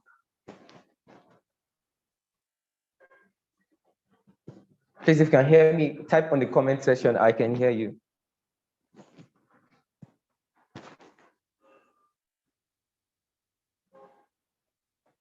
Okay, great. You can hear me. Guys, I don't know how to express this to you. I don't know what value you're getting. I don't know what decisions you're making or how you're positioning yourself. But listen to me, and listen really good. We're stepping into the last session, and it's going to be corrosive. But before we go into that, listen to me and listen very good. When we planned for this event, we planned with you in mind. I need you to understand what I'm telling you. Every one of the guests you see here, it takes a lot to gain access to them. We're going to be sharing their online profile, so you go and check them out. You can literally not have a one-on-one with them easily. As Dr. Blessing is speaking to us, she's in the UK. The next speaker who is going to speak to us shortly, Dr. Elvis, is somewhere far away, right? You just saw the VC from Cape Town University, South Africa. These guys are prolific industry leaders. You don't get access to them anyhow. They value their time, and they understand the value they give. So as we take advantage of this, one of the mishap that can happen to you is that you do not carry this which you've learned to produce results for yourself. And stick here, because the next session is going to be dealing with how do you make money. This part, how do you prosper as an undergraduate? How do you prosper? How do you solve the money curve? How do you solve the money call as a young graduate? How do you build such prospect to make a difference for your life? So this is important that you take notes as we get our next speaker on the call. You want to ask questions. One of the things that stood up for me growing up is my ability to ask questions. It has given me access to countless people. It has given me opportunity to speak to great people. The first time I will meet a vice president in this country or meet the president, it was because of questions. Questions. You must learn to ask the right question. This is one of the things you begin to do. In fact, you have no business looking for mentors if you can ask questions. Don't look for them. What else will you be discussing? Your achievement? Because if you're to discuss your achievement, you have no business talking to a mentor. You perhaps just look for a congregation of people like yourself and talk to them. If you're going to be talking to mentors, you need to understand what you want to derive from them and know how to get it. It is important. Just think about it. Every one of them came on the call and we already have an offer. And this is how I know. The third person, we will have an offer. So don't joke, don't play with the sessions we're having. We're already having another event. As I speak to you, I just spoke to the manager of Mama Getty, the VC. We're already talking about scheduling another event. We're going to be talking about the economy of time.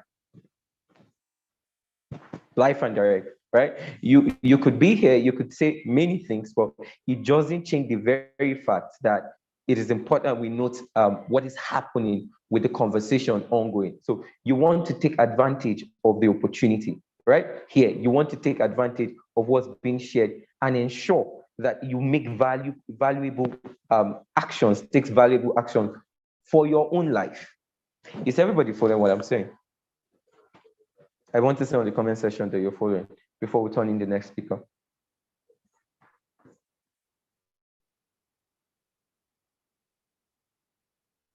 And let me get also, as you respond, let me get one word from you. What has the session been like for you? I want to get that feedback because we're going to the last session for today.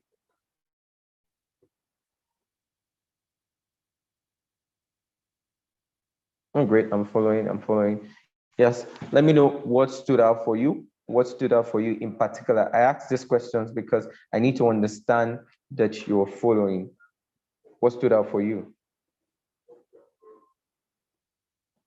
Was there a striking word? Was there something that was said that really stood out for you?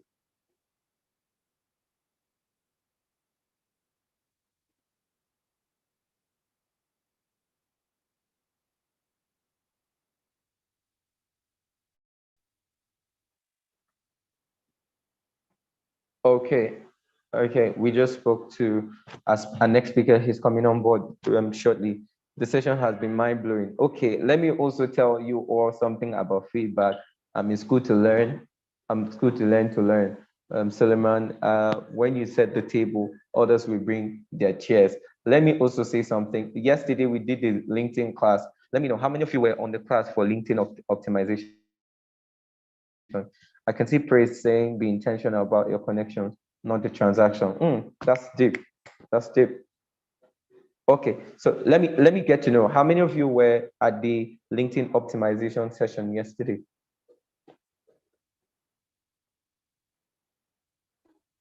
Okay, I'll say something quickly about feedback, right? I'll say something very quickly about feedback, why we try to get our guests online. Okay, so when you make comments and when you make feedback, you must understand what comments are. Comments are not exclamation. When you say great, when you say mind-blowing, when you say awesome, when you say beautiful, when you say distinguished, these are exclamations. They are not comments. Comment is when you say what you learn about the narrative and the decision you're taking based on the narrative or how that narrative has impacted you.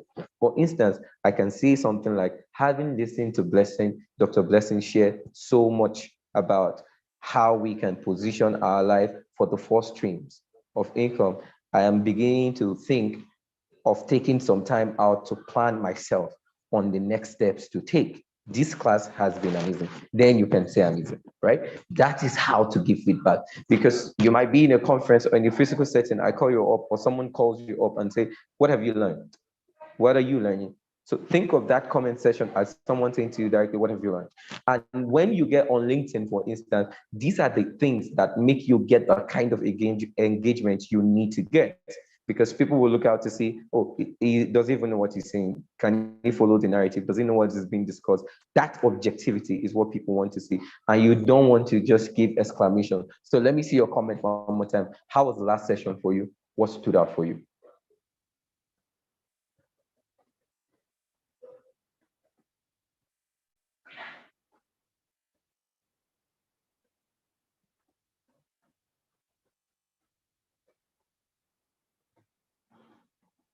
Let's keep our comments coming. Let's keep our comments coming.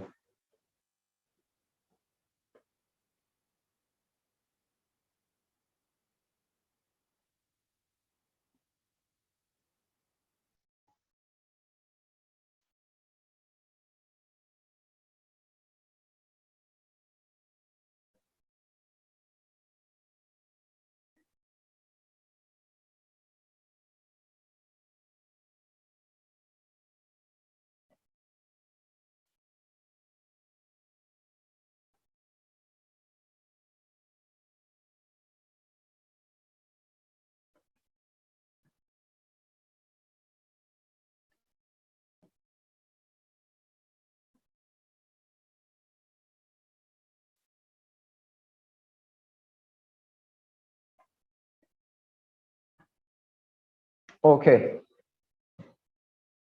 let's go into it. Okay, I can see two feedback. The economy of time is very relevant. I'm trying to make full grasp of what you're trying to say. Good commentary. I can see something. I've come to realize that the main reason why we went to school is to learn how to learn. Oh, very interesting. Okay, greatly. As we get our next guest up here, let me just share his biography. Let me just share his biography with us so we take a look at that as he gets on the call.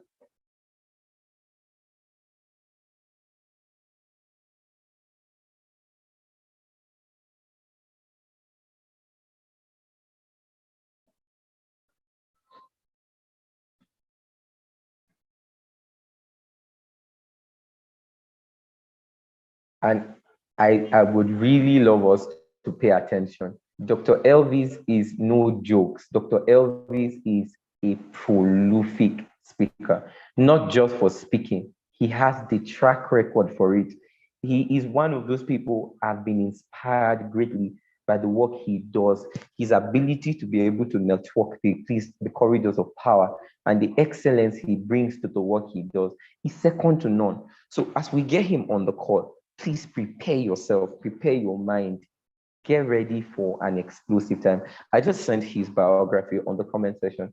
You can just go ahead quickly to look at his biography as we get him on the call. Prepare your mind, guys. Prepare your mind. You're going to not just be blown away. The next part, your paradigm, there will be a paradigm shift for you. And like I keep saying, it is the network that changes everything about your income. Today, we're talking about income. Today, we're talking about jobs. Today, we're talking about knowing what to do, clarity, purpose, all of that. You cannot go further than the network of people within your space. And Dr. Elvis is a profound activator. So as we get ready to get him on the call and to get him into this conversation, prep yourself, prepare yourself, open your mind, get the value you need to change your life for the rest of time. And it will be an amazing time. Okay, great. We have Dr. Elvis in the building. Okay, if you're excited, I want to see those fireworks in the comment section. Dr. Elvis, it's so good to have you here. It's so good to have you here, sir.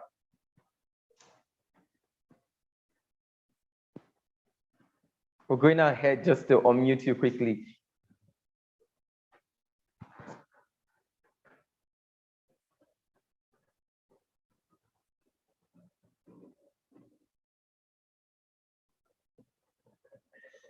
Please confirm you can hear me, sir. Yeah, I can hear you now. So good to have you on the call, sir. Thank you so much, David. I'm glad to be here too. Now, before we have Dr. Elvis share with us, guys, I need you to pay attention. When we reached out to Dr. Elvis, I was scared. And so this is me being honest right now. Because when we reached out to him, I asked my team and my guys this question: do we have the capacity to handle this business juggernaut? Because the first time I will meet you, sir, and I will paint the scenario, was at the celebration of life of the official troublemaker, our mentor, Dr. Ubon King. That was the first time we got to see you at the conference in Lagos. Yeah, that's right. That's right. Yes, that's right. So the amazing thing about that conference was we were just in our final year. And I told the 6 of us that we were going to Lagos and we're attending the summit. I'm sure they were wondering, there are several summits in Abuja. Why are you not attending that? What's the difference between this? But we came. And whilst we listened to that conversation and see the level of work that is being put to place, particularly your session, we took a liking and we took a notice. And when we came back to see that there was a doctorate award given to you in the University of Abuja, we were like, he knows our school. And there were all those conversations about how do we ever get into this space. We kept developing re-engineering, and by privilege and of course by your humility granting us access, we're here. We want to say that it's an honor, it's a privilege. We're excited, we're honored to be able to listen to you and to host you in person. I remember we were at the Emerging Leaders Summit. When I saw that you were going to be a speaker at the Emerging Leaders Summit, having known Dr. Linus Okore for a while, I said I was going to be there. And we came, and it's been value all the way. We don't know how you do what you do, but today we're open to ask you several questions and to learn from your wealth of experience. We love you, we celebrate you, we honor you, and we thank you greatly for the opportunity to share with us, and we welcome you to this platform. Please, you have the stage, sir. You can take it all. Let's put our hands together. Right. Can you hear me, David? Yes, sir. Yes, sir. Good morning, everyone. Good morning, every participant of the Life After School. And an amazing topic. When you get to chat me up about it, you told me the topic, I was so excited because I know for sure I had these issues of me transforming my life after leaving school. It was a total different experience. Life in school is like a one traffic direction, whereby our aim, our goals is just to have our great certificate and we're done based on the values, in quotations, our parents actually instill in us that when you go to school, get good grade and you'll be made for life.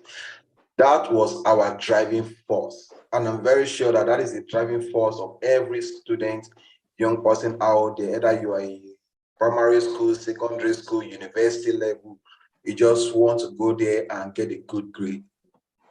But I'm glad to announce to you that life in school is actually different from the real life itself. I had our challenges and it took me a while to fit into the life himself because my experiences in school was actually different, but with the practical experience about the true nature of life. And like I said, in school, all our aim goals is for us just to get a good grade. And there's a saying that goes this way: you can fail in school and succeed in life. But when you fail in life, you fail forever. We have seen experiences where people, over time, they came out with bad grade from schools, but they are succeeding in life. The difference is what we're going to discuss. The difference is, can you hear me? Yes, sir, we can. Yeah, so the difference is what we're going to discuss today. Like you said, it's a section of acting and be able to provide some light and solution. So for me, what made the difference? What am I doing differently in my space outside school? So I got myself into the banking job. And when I got into the bank in 2007, as a copper, and I realized that, oh, banking has actually always been my dream job and so on. I love the bank and I love what I was seeing and the experiences of corporate dressing, attending to clients and so on. So it's an experience for me. But over the years, I realized that banking job is also like a caging career path, whereby there's a limit to what you can do with your life based on the time allocated to you. So when I left Skybank, I joined First Bank 2010, and I asked myself one vital question: is this how I'm going to continue living my life? I met a man who interviewed me in First Bank then, that was 2010, and he told me, Elvis, I've been in this bank for 27 years. And I look at his lifestyle, I look at what he has accomplished. As at then, he was driving 2007 Highlander. He was living at after Lugbe Airport Road. And I asked myself, if this man has spent 27 years in the bank, and this is what he has been able to achieve, a car and this place whereby he's not even living his dream life. So how long will I stay or work with this bank to be able to achieve my lifestyle, the dreams I want to, and the life I want to live behind? Then I realized that, okay, I just have to make a choice, a very hard choice. That choice is, I told myself, I'm going to work for this bank nothing less than 5 years. Then after, I will explore my dreams. No, I started working in a general department of the bank in Abuja. In 2012, I registered my company, even though I didn't actually explain to the bank because they don't have to know that I actually have a company. I registered my company, Skywise Travels and Tour, just trying to do logistics and so on. In 2014, I discovered a missing link in the banking system and the society. That missing link is bridging liquidity gap in the society. And I must put it before everyone today that irrespective of your financial capacity, irrespective of your experiences with the banking sector in Nigeria, if anything happens to your finance today, the banks are not there to bail you out. Even though you have all the collateral in place to be able to access credit from the bank. For instance, according to economists, there are three motives of holding money. One is transactional, two is precautional, and three is speculative. The most important that applies to the human form today is the transactional, the money we need on a daily basis. So for instance, you have a good turnover in your banking account in the past. I now go to the bank and say, oh, you need a loan of 2 million naira to solve emergency school fees, medical, or business opportunity. The bank will deny you. The reason is that there are processes the bank follows for them to give you credit. And maybe the purpose which you need that facility is less than 2 hours or maybe within 24 hours. The purpose will be defeated irrespective of your collateral that you have in place.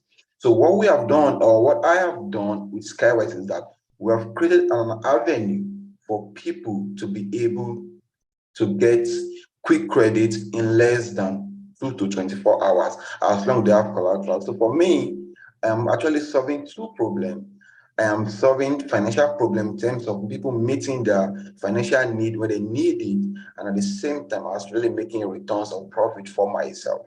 So that is what I'm actually doing, solving the money problem and solving their own issue. Because when you are broke, you don't have money to do stuff, it begins to affect you, even affect your health and your sense of reason and belonging. So as a young chap leaving school, one of the things I'm going to say to you is that you must have a direction for your life. You can't just feel that life is a bed of roses. You just want to graduate and just go and face the real world. It's not true. It's not so. I've always been a man of vision. Every point of my life, I've never wasted any month or 1 year. I plan ahead of time. What I want to be in the next 5 years, what I want to be in the next 10 years, what I want to be in the next 1 month, I plan it. Now, even though I have a 5 years plan, 10 years plan, I break them down into monthly and weekly goals and daily goals. Every day of my life, people keep asking me, where do I develop my passion from? Where do I develop my strength from? Why? Because my daily routines is not just because of what I want to achieve now, it's where I'm actually going with my life. And that is what motivates me on a daily basis. So as a young graduate leaving school, you must have a vision for yourself. That vision must be something about that will drive you crazy on a daily basis. You must have a drawing board of your vision whereby you reinvent it. When you come to my room, you will see me have what we call a drawing board. That board we used to have when we were in primary school. When you enter a class, they're asking you there is timetable. You have your timetable, the courses you're having for that day, the subject you're having for that day, your teachers, the time and everything, the same way I have it up to date. Every routine I do on a daily basis on my timetable, on my drawing board. I don't just wake up and just sort of thinking of what I want to do. I wake up, chase goals, what I want to achieve for that day, and I go after it with all the passion, with all the energy within me. And that is how I live my life every day. So you must have a clear vision of what you want to do, because it is vision that will separate you from the ordinary people out there. So where I am today is as a result of the vision of my yesterday intake, of what I've planned about myself. And where I'm going to tomorrow is as a result of what I am actually doing today. So don't just leave school or you wake up and think that life will just answer to you. You must have a clear goals. You must have a clear vision for yourself. And every day of your life, you must be developing yourself. You must develop yourself to the extent in the direction of the result you want to see. Life is not easy. Life is challenging. Life is demanding, but life is interesting. Life is interesting if you can live it at your own time. And I tell people have argued with me time and again, which is the best time to live life? Live life as an entrepreneur. Don't live life working for someone. Because I've actually explained to people, if you work for somebody 5 years, 10 years, 20 years, and you think it's a sign of loyalty, it's not a sign of loyalty. It's a sign that you don't have a direction of your own life, of your own purpose. But when you live a life of vision, live life at your own time, creating something for yourself, just like one of my late Mike Morrow would say, he said, when you come into this world and eat without people have invented, you are a thief, you are a parasite. So you must live life to invent something for yourself. So when you live in school, have all this at the back of your mind. It might not come easy. It might probably not be what you're probably going to achieve in the next 1, 2, 3 years. But as you keep doing it, every day, day in, day out, life will answer to you somehow, someday, when you set a clear vision for yourself. So what other thing that have also helped me in life is empathy. I don't put myself before anything. I put people. I think in line with people. I put them whenever I want to take a decision, either in my workplace, either in the general principle about life. I put people, how will people see this thing? How will people reason? Is it pleasing before God? Is it pleasing before society? And is it pleasing before my conscience? If I can answer those things correctly, then I take such decisions. So when you understand that, you begin to understand your true identity as a person, which I put in a quote. I say, meet you before you die. The real me is not because I am Elvis. The real me is not my physical look. The real me is those inherent qualities whereby people cannot see, but they can only probably get to experience during by what are my value distributions, that what I am actually inventing on a daily basis. That is the real you. Somebody came the other day and said, Elvis, who are you? That is, if you read my book, Run with the Chinese of Life, you will see that the first chapter will tell you, who are you? So you must know yourself. What are your strengths? What do you want to leave behind? What do you want the world to remember you for? These are values that form who I am today. Not the cars I drive, not the buildings I live, not even the money in my bank accounts, but it's true me that gave birth to these things.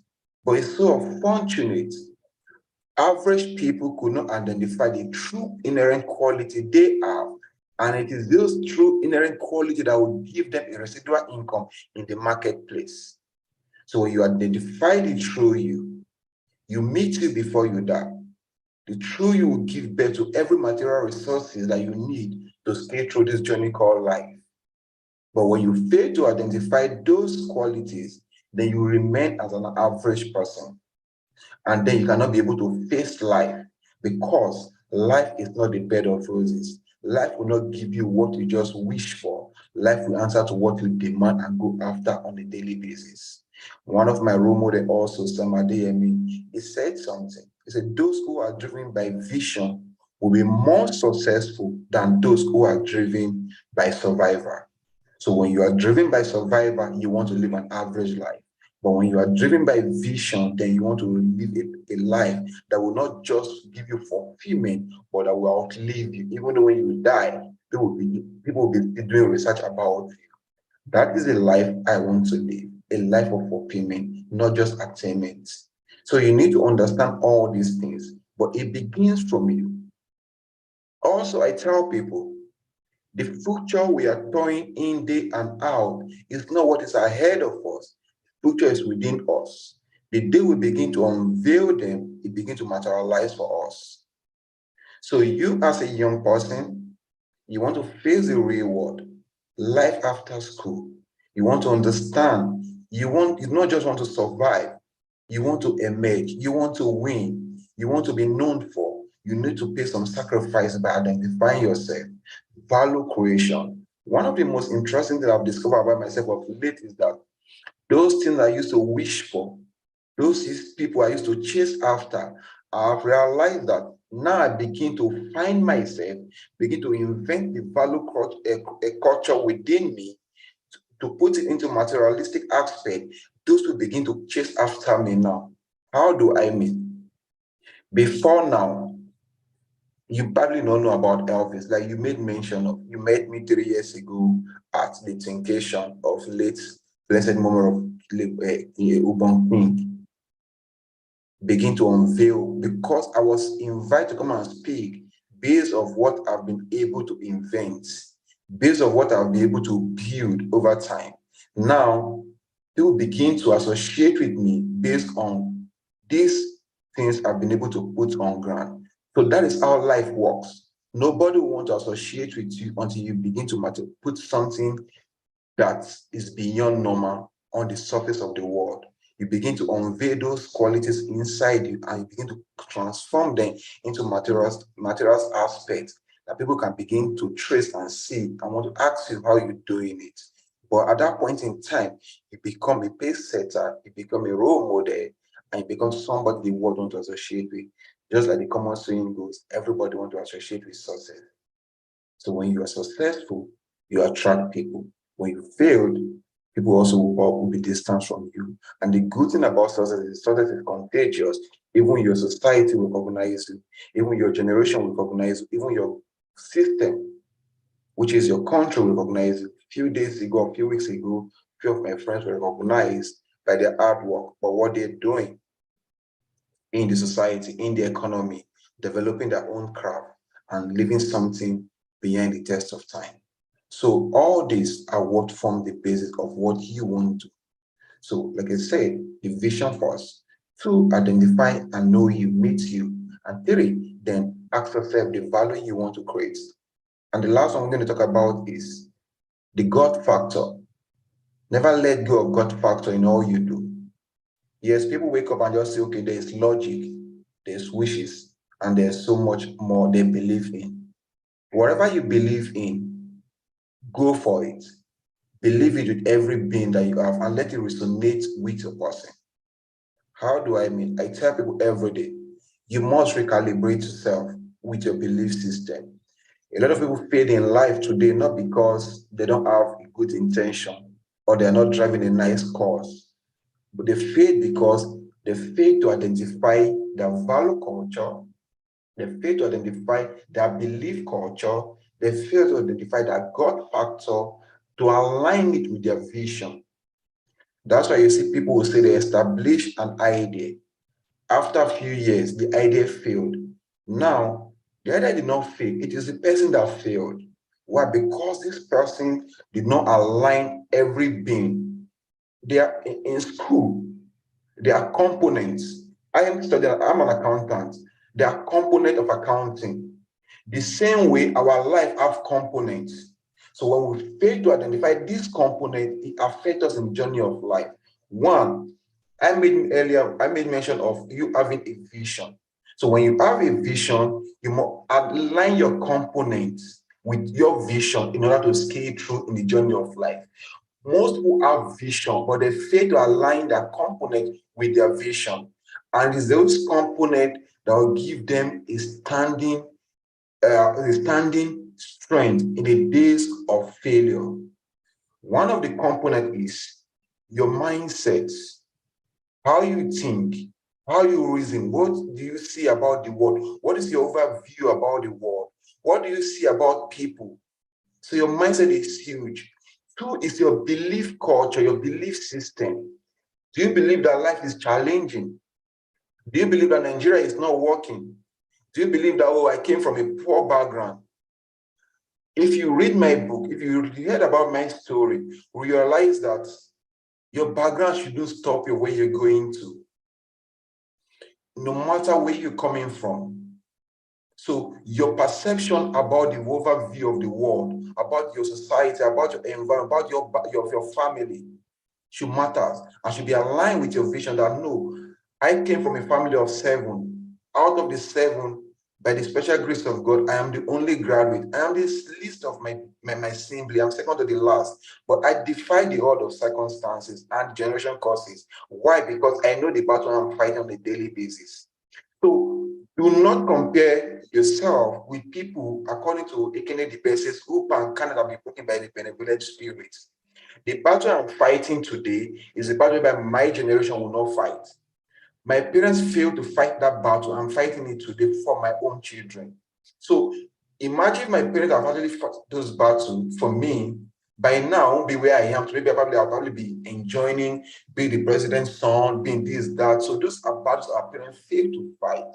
So, but with our community, we understand this. Okay, our parents did not fight it for us, so we need to fight for our own generation, so that they will not pass what we pass through. So when you resonate, when you have this understanding, your perception about it, you begin to probably tell yourself that there's a battle for you to fight, and you don't just want to exist, you want to win in life. And the most interesting thing about it is that when you begin to align it, you begin to align positive things. People come to me, we have issues, they are beginning to say certain things impossible. I tell them no, I shut them off. You can't be my friend if you think about negativity. I choose my friend carefully. So, but I realize that in the world we are, most people have mental or negative experiences, and that actually formed their sense of reasoning and judgment. So for some people, if I have time, I'll take my time trying to explain to them how to reason, how to see life, so that it will not affect me. If I truly like that person, I want to keep that person close. Because if I don't do that, there's a saying that goes, if you cannot beat them, you will join them. And I don't want to join the negative people. I want to live. If don't tell me something is impossible, even if you tell me something is possible, that is when you see the strength in me. We wake up. Why? Because I don't believe that anything that will stand the test of time will come easy. Anything that will stand the test of time will be challenging, will be demanding. And because it's demand, that gives you an idea that this thing will stand the test of time if you don't give up on it. So I was talking about the component. Talk about your mindset, I'll talk about your belief system, and I'm talking about now your perception. Also, what do people perceive about you? Most people fail in life or in business because of what people perceive about them. People tell them, oh, you cannot do it. You have this, and within you, something is telling you that no, don't worry, go for that idea. You can win, you can do it, you can. But because of the perception people are saying and probably telling you, it's now weakening your conviction about what you probably you believe. But if you can align all these things together, you're definitely going to win in life. It might not be easy, but we're definitely going to be challenging. But because it's going to be challenging for me, I tell myself that it's going to stand the test of time. And there's a quote I've actually used to govern the affair of my life. I say this: It actually is in my book that the challenge of life that is pursuing me every day does not have the capacity to withstand the vision that is driving me. So what happens to me in the morning does not have the capacity to stop where I am going to. Tell me, Elvis, you cannot do it. Watch me doing it. Watch me become it. Why? Because I know the real me is not the physical look. The real me is those mental capacity that I've built over time within my being. And this is what is giving me residual value in the marketplace. So in life, if you want to be among the people that are pace setter, you must have all these components. You must identify yourself and you must go after your dreams every day.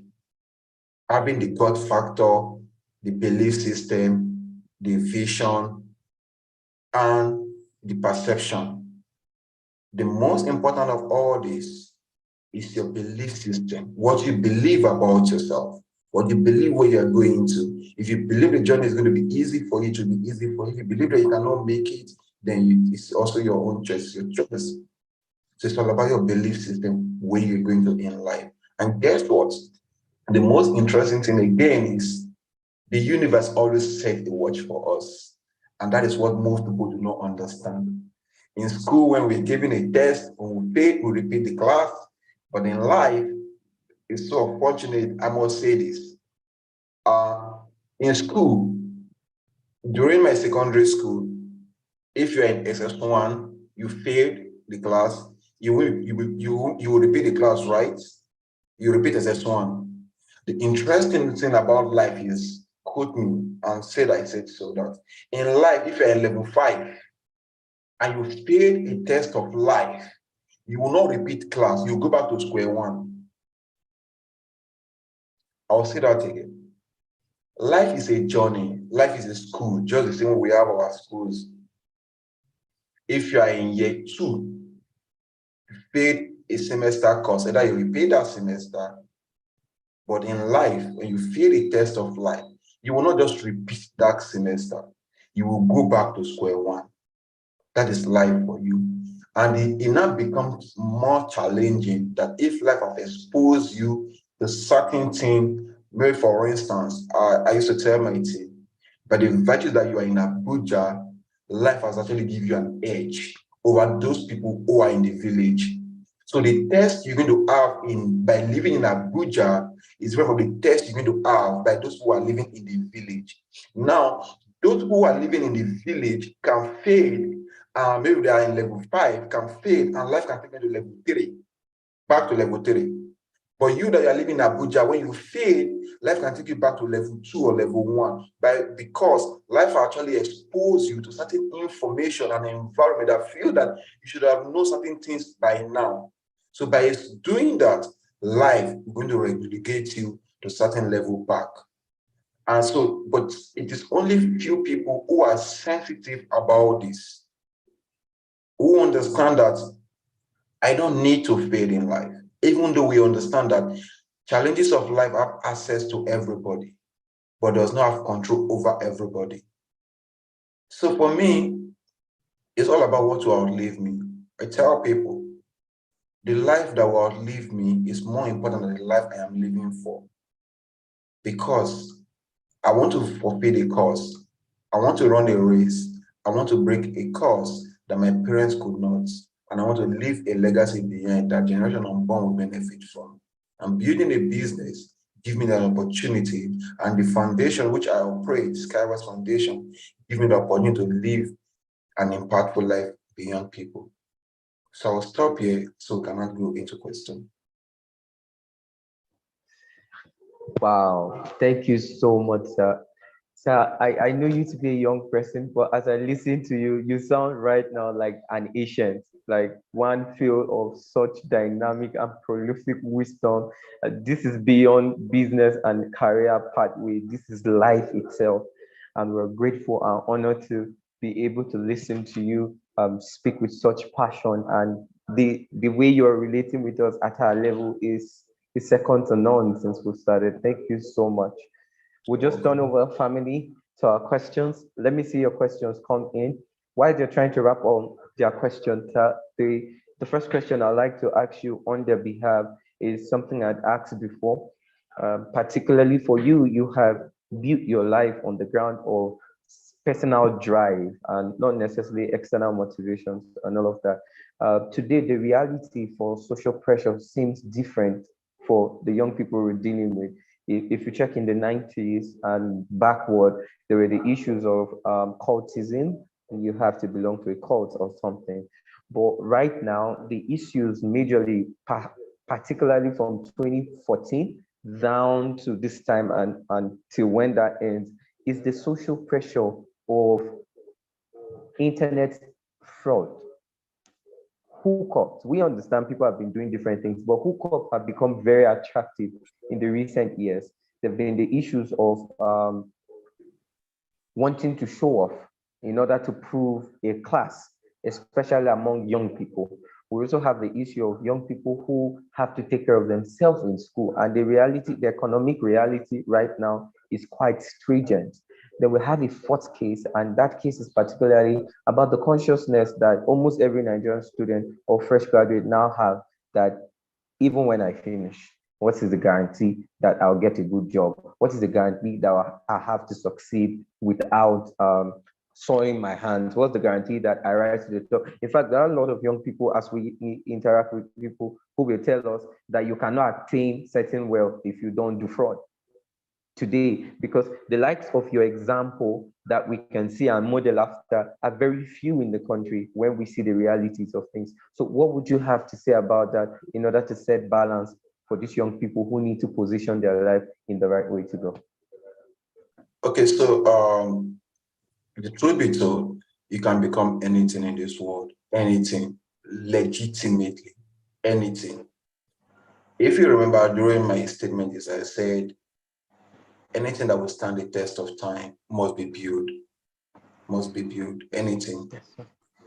Now, you want to be a billionaire, you want to be a trillionaire, you can achieve it, even though you probably comes from a poor background.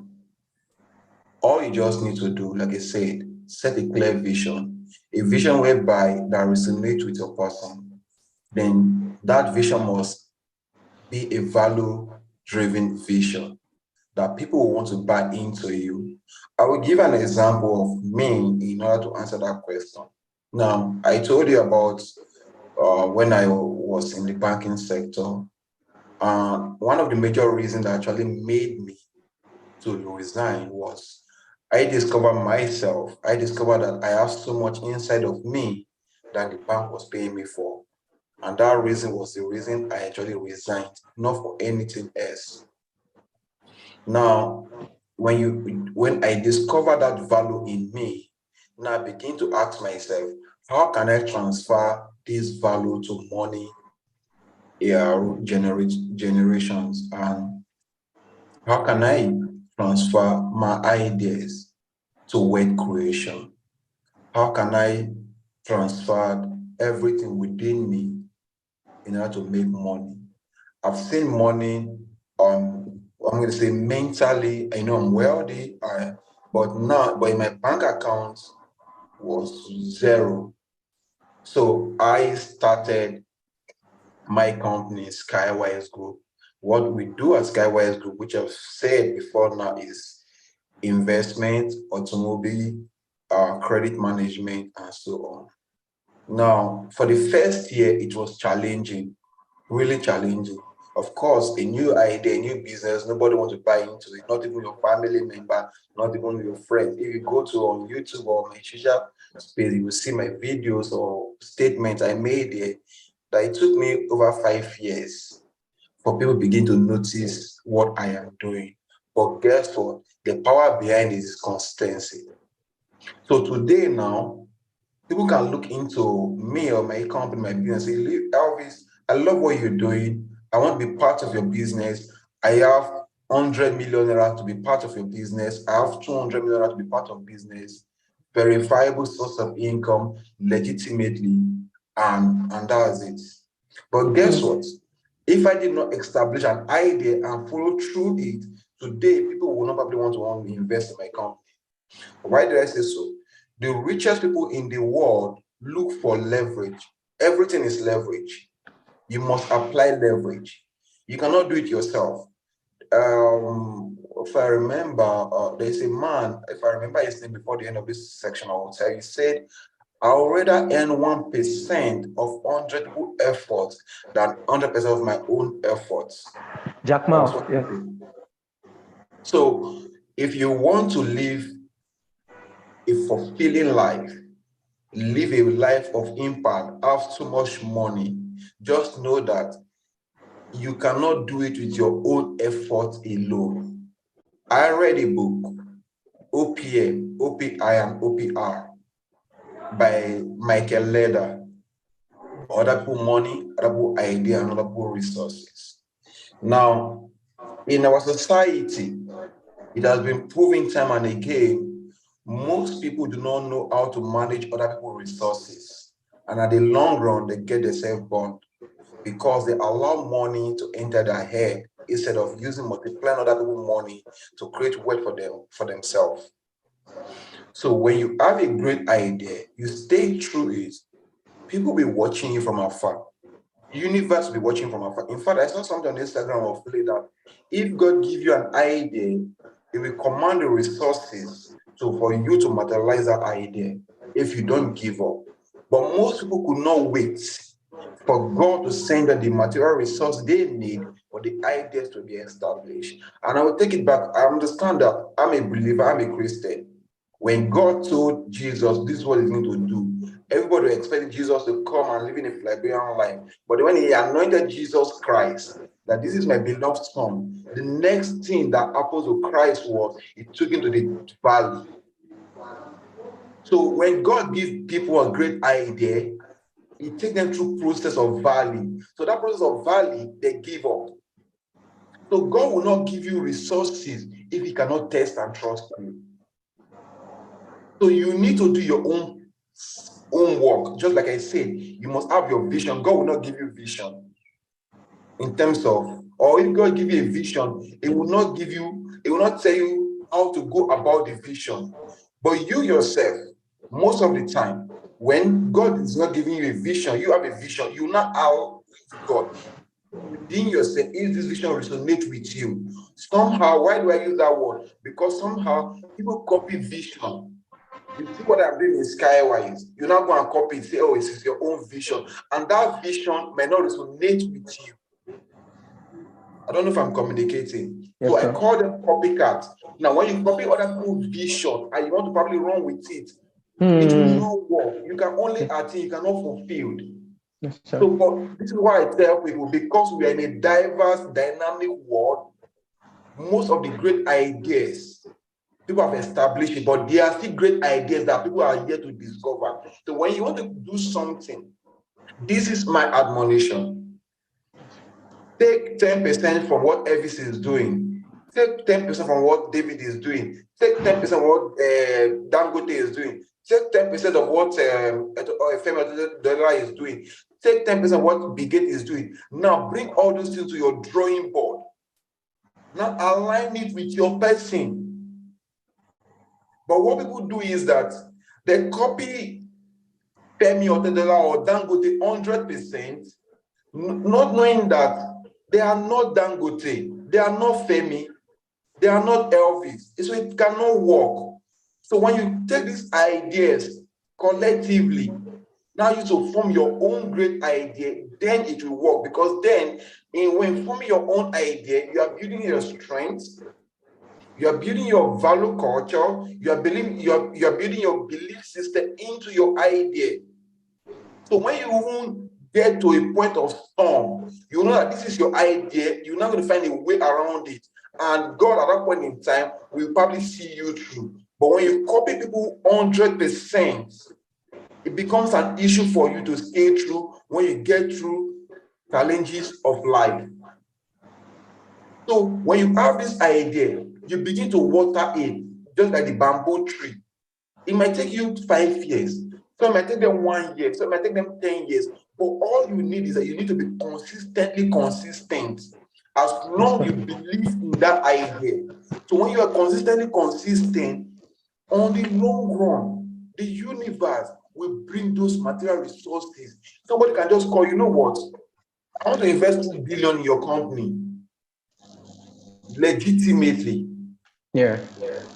Why? Because the person have seen great idea, the person have seen consistency, and the person have seen great vision.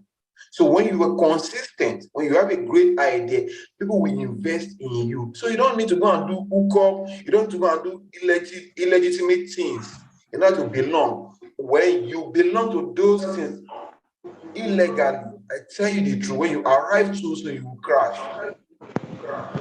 You will definitely crash. Anything that is not built on process will not stand the test of time. Yes, So sir. you must understand that you must build. When you are building, you set your eyes that some also, like I said, your belief is the great component of all these things. When you are building, you have a process you are building. At that point in time, you're telling yourself you are going on with your life. Somehow, somewhere, the billions will come, the millions will come. Because I remember 8 years ago, I don't have the millions, I don't have the billions. But I was speaking towards, I said, no, somehow, someday, people will invest in millions. And it's coming by these days. So when you are consistent in your ideas, those things will come in place. Don't put yourself under pressure. You have seen the social media, those who are showing off in less than a twinkling of an eye. NFC is going after them. Someone or two things happening to them. Why? Because these people are building resources just to impress people. That's why you see people in the past. Take this from me. You will see that this one was once rich, but today is poor. But you will never hear in the history of the world that this man was once wealthy and is broke. Wealthy people do not go poor. Yes, Wealthy sir. people do not go broke. Wealthy people can, every point in time, reinvent themselves because they create this wealth from the inherent quality, inherent strength, not from just a legal way of making money. So these are what people need to understand about creating wealth for themselves. So you don't need to jump into any things because the people are doing it. No. Thank you so much, sir. We're so grateful. Just one more question from us. We're so grateful. Sir, there are a couple of things you do at the foundation and as well as Skywise Group. Is there any that's open up for them? Do you also have mentorship platforms that they can take advantage of? Okay, so the Skywise Foundation, we have what called the monthly program, entrepreneurship, because the future of Africa is entrepreneurship. Like I said Yes, sir. before now, I advise that everybody look into the direction of entrepreneurship. Because at that point in time, there you can live a life of your own term. You can live a life of fulfillment. You can live a life controlling your own time. Now, what we do at the Skywise Foundation is that we are raising young people to stand the test of time. We are raising young people to be self-reliant in the 21st century. We're raising young people to ensure that they give back to society in terms of monetary value, in terms of value, culture, and creation. Now, every month we have an event. Like this month now, 30th of June, we're having one in our head office in Maitama. Our registration for it is just 20,000 naira. At that point, I will teach you how to be an entrepreneur with other facilitator. We teach you how to win in the marketplace. We also teach you how to get credit to start up your own business. And if you don't have any business idea, we actually suggest to you business ideas and opportunities whereby you can go home and refine it. If it works for you, we're probably going to train you towards and ensure that you'll be able to build something for yourself. So we do that every month. And annually, we have an event called Meet the CEO. Every year, we call great CEO who have done well in the area of the industry. So for the young entrepreneurs who are coming to come and listen to them to see how they have done it and what they are doing. So, and this year one is coming up on 25th of November at Yaradua Center. It's free. You don't need to pay anything. It's coming up by 10 a.m. Yaradua Center, 25th of November, 2023. Last year, the keynote speaker was Lumelu and Pastor Tommy. A year before them was Linus Okore, keynote speaker, and every other great CEOs who have done great. And this year on, we have spoken to Sojimoto. Sojimoto is going to be part of this year old another great people actually we are speaking with that will be part of the CAO. Now, why do we do this? We believe that we want to be part of people who are creating entrepreneurs in Nigeria, in Africa at large, because the future of Africa is entrepreneurship. Now, Nigeria has been born now to be a consuming nation, but we believe that we can be a producing nation. Then when they have done it, then anybody can do it. And that is what we believe in Skyward Summit. Wow. Thank you so much, sir. Family, you can hear that. Sir, I'll reach out to you personally to get the registration details so we can make it available for us to take advantage. I will be there on the 30th of this month. I cannot miss it for nothing. And it's been such a wonderful honor for us to have been able to host you. I'm hoping the team will reach back to you so we can come and see you in person, face to face. And thank you especially. Thank you so much for the dedication. What most of you don't know, guys, is that he had to sacrifice his money to be here because he's not currently in the country. We're grateful, sir. We're honored. You are one of the proof to us that dream comes true. And we want Dreams will to come thank true. you. Thank you. Thank you for making it possible for us. We're looking forward to also partnering with you at the Skywise Foundation. We're going to discuss that when we eventually get an appointment. And we're grateful with you for being here with us. Thank you so much, and God bless you, sir. You're welcome. Yes, sir. We're grateful, and I'll be in touch in a short time. Bye. Bye for now, sir. Okay, family. If you're still here till this time, you're the real MVP. What more can we say? What more can we say? Okay, this is that time that I want everybody to unmute their mic. I just want to hear maybe three to five persons just say something. I want to hear what you have to say. What is standing out for you? What you're hoping to do after now? Let me just hear. So it's unmuted. Everybody can just go ahead and speak. You are unmuted. So anybody in any particular direction, let me hear you as we wrap up. Was it the last session? Was it Mama Getty's session, the VC session? Was it my blessing session? I mean, it's just been back to back. My notes are filled up. My notes are filled up. My notes are filled up. And it's just been incredible. So, okay, Harry is unmuted. Harry, go ahead. Let's make it very fast so we can summarize at this point. You can also open your video if it's okay at your location, just to share. Okay, Harry, please go ahead.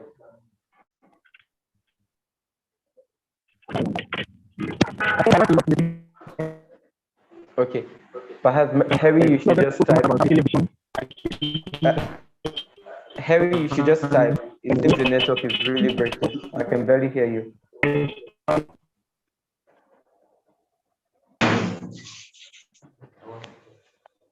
Okay, anybody that might want to just say something, just raise up your hand. Okay, so that I would like to say things. I'd like to say a few things if you can hear me. Yes, please. Okay, so I think this session has been more impactful for me. It got to me so personally.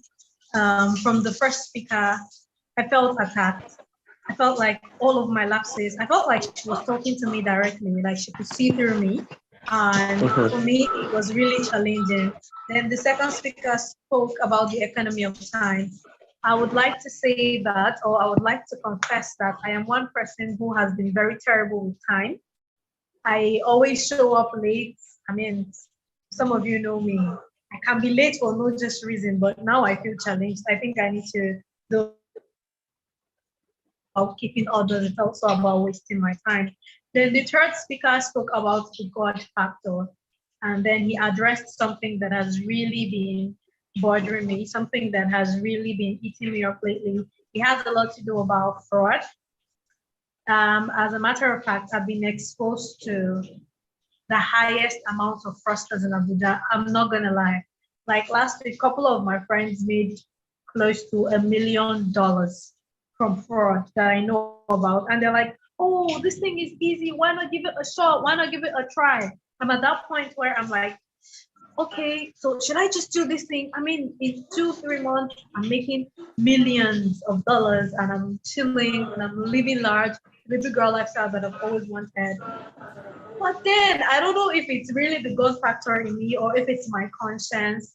But now I have this clarity of, okay, I just need to invest in my life, invest in my purpose for like the next 5 to 10 years, and everything will be settled. Because I was talking to a friend yesterday and we had this conversation. He said that at the end, I was telling him, oh, in the next 20 to 15 years, I'm not sure fraudsters will be trending. Then he went ahead to tell me that, see, I'm into waste management, and I bet you that in the next 20 to 15 to 20 years, I'm going to be doing way better than many fraudsters.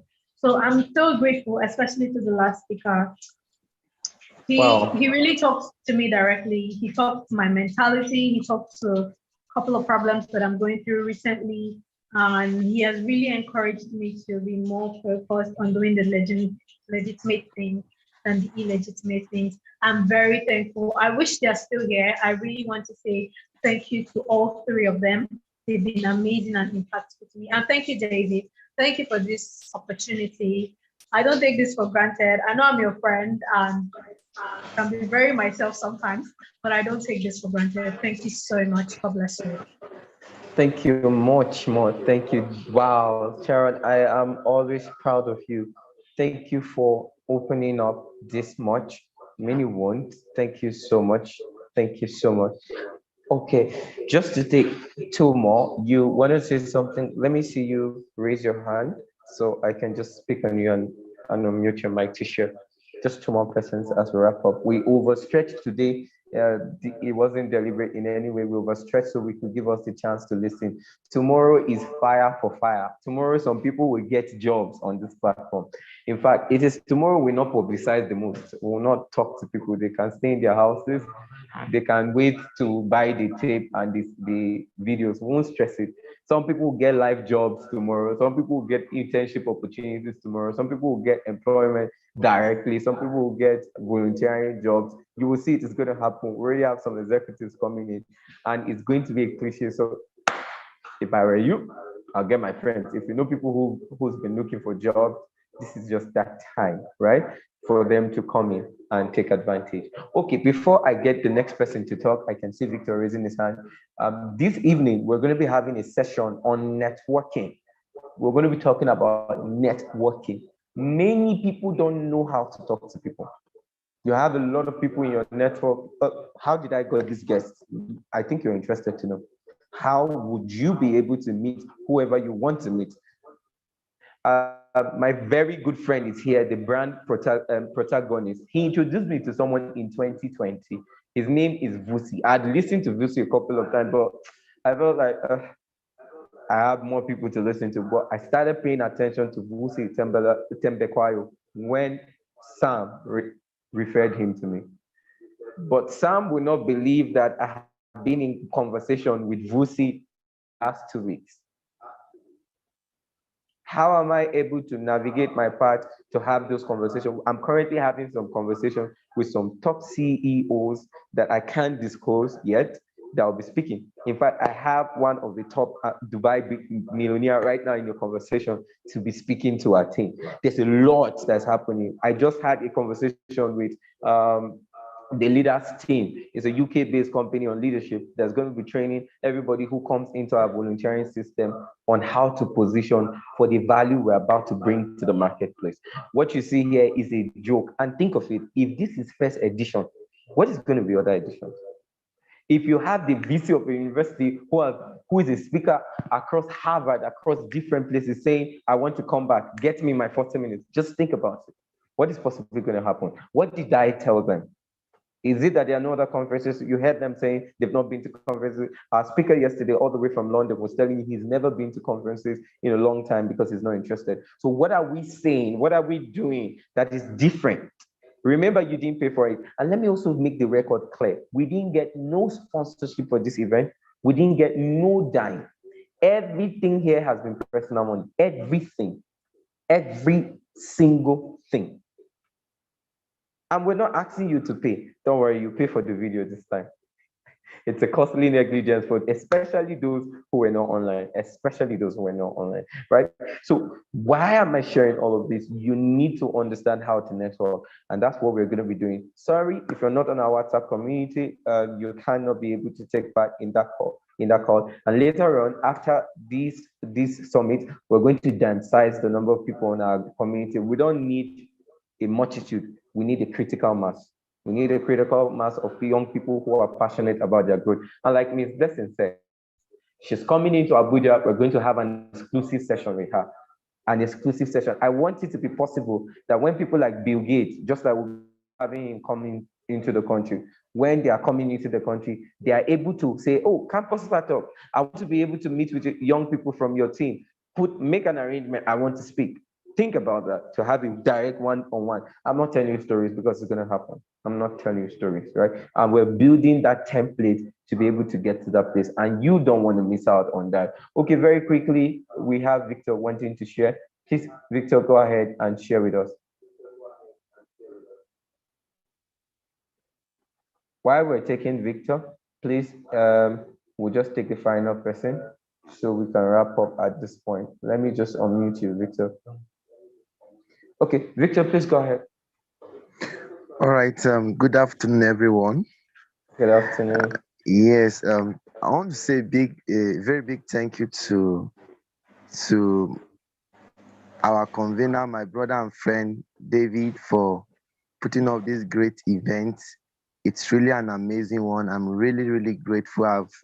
Personally, although my camera is not on, but I have my long notes here, and I've been taking note. My headset has been plugged in my ears, and although at a point sleep was coming on me, but I didn't unplug my headset. That's just a confession on that. But I just want to say a big thank you to you, sir.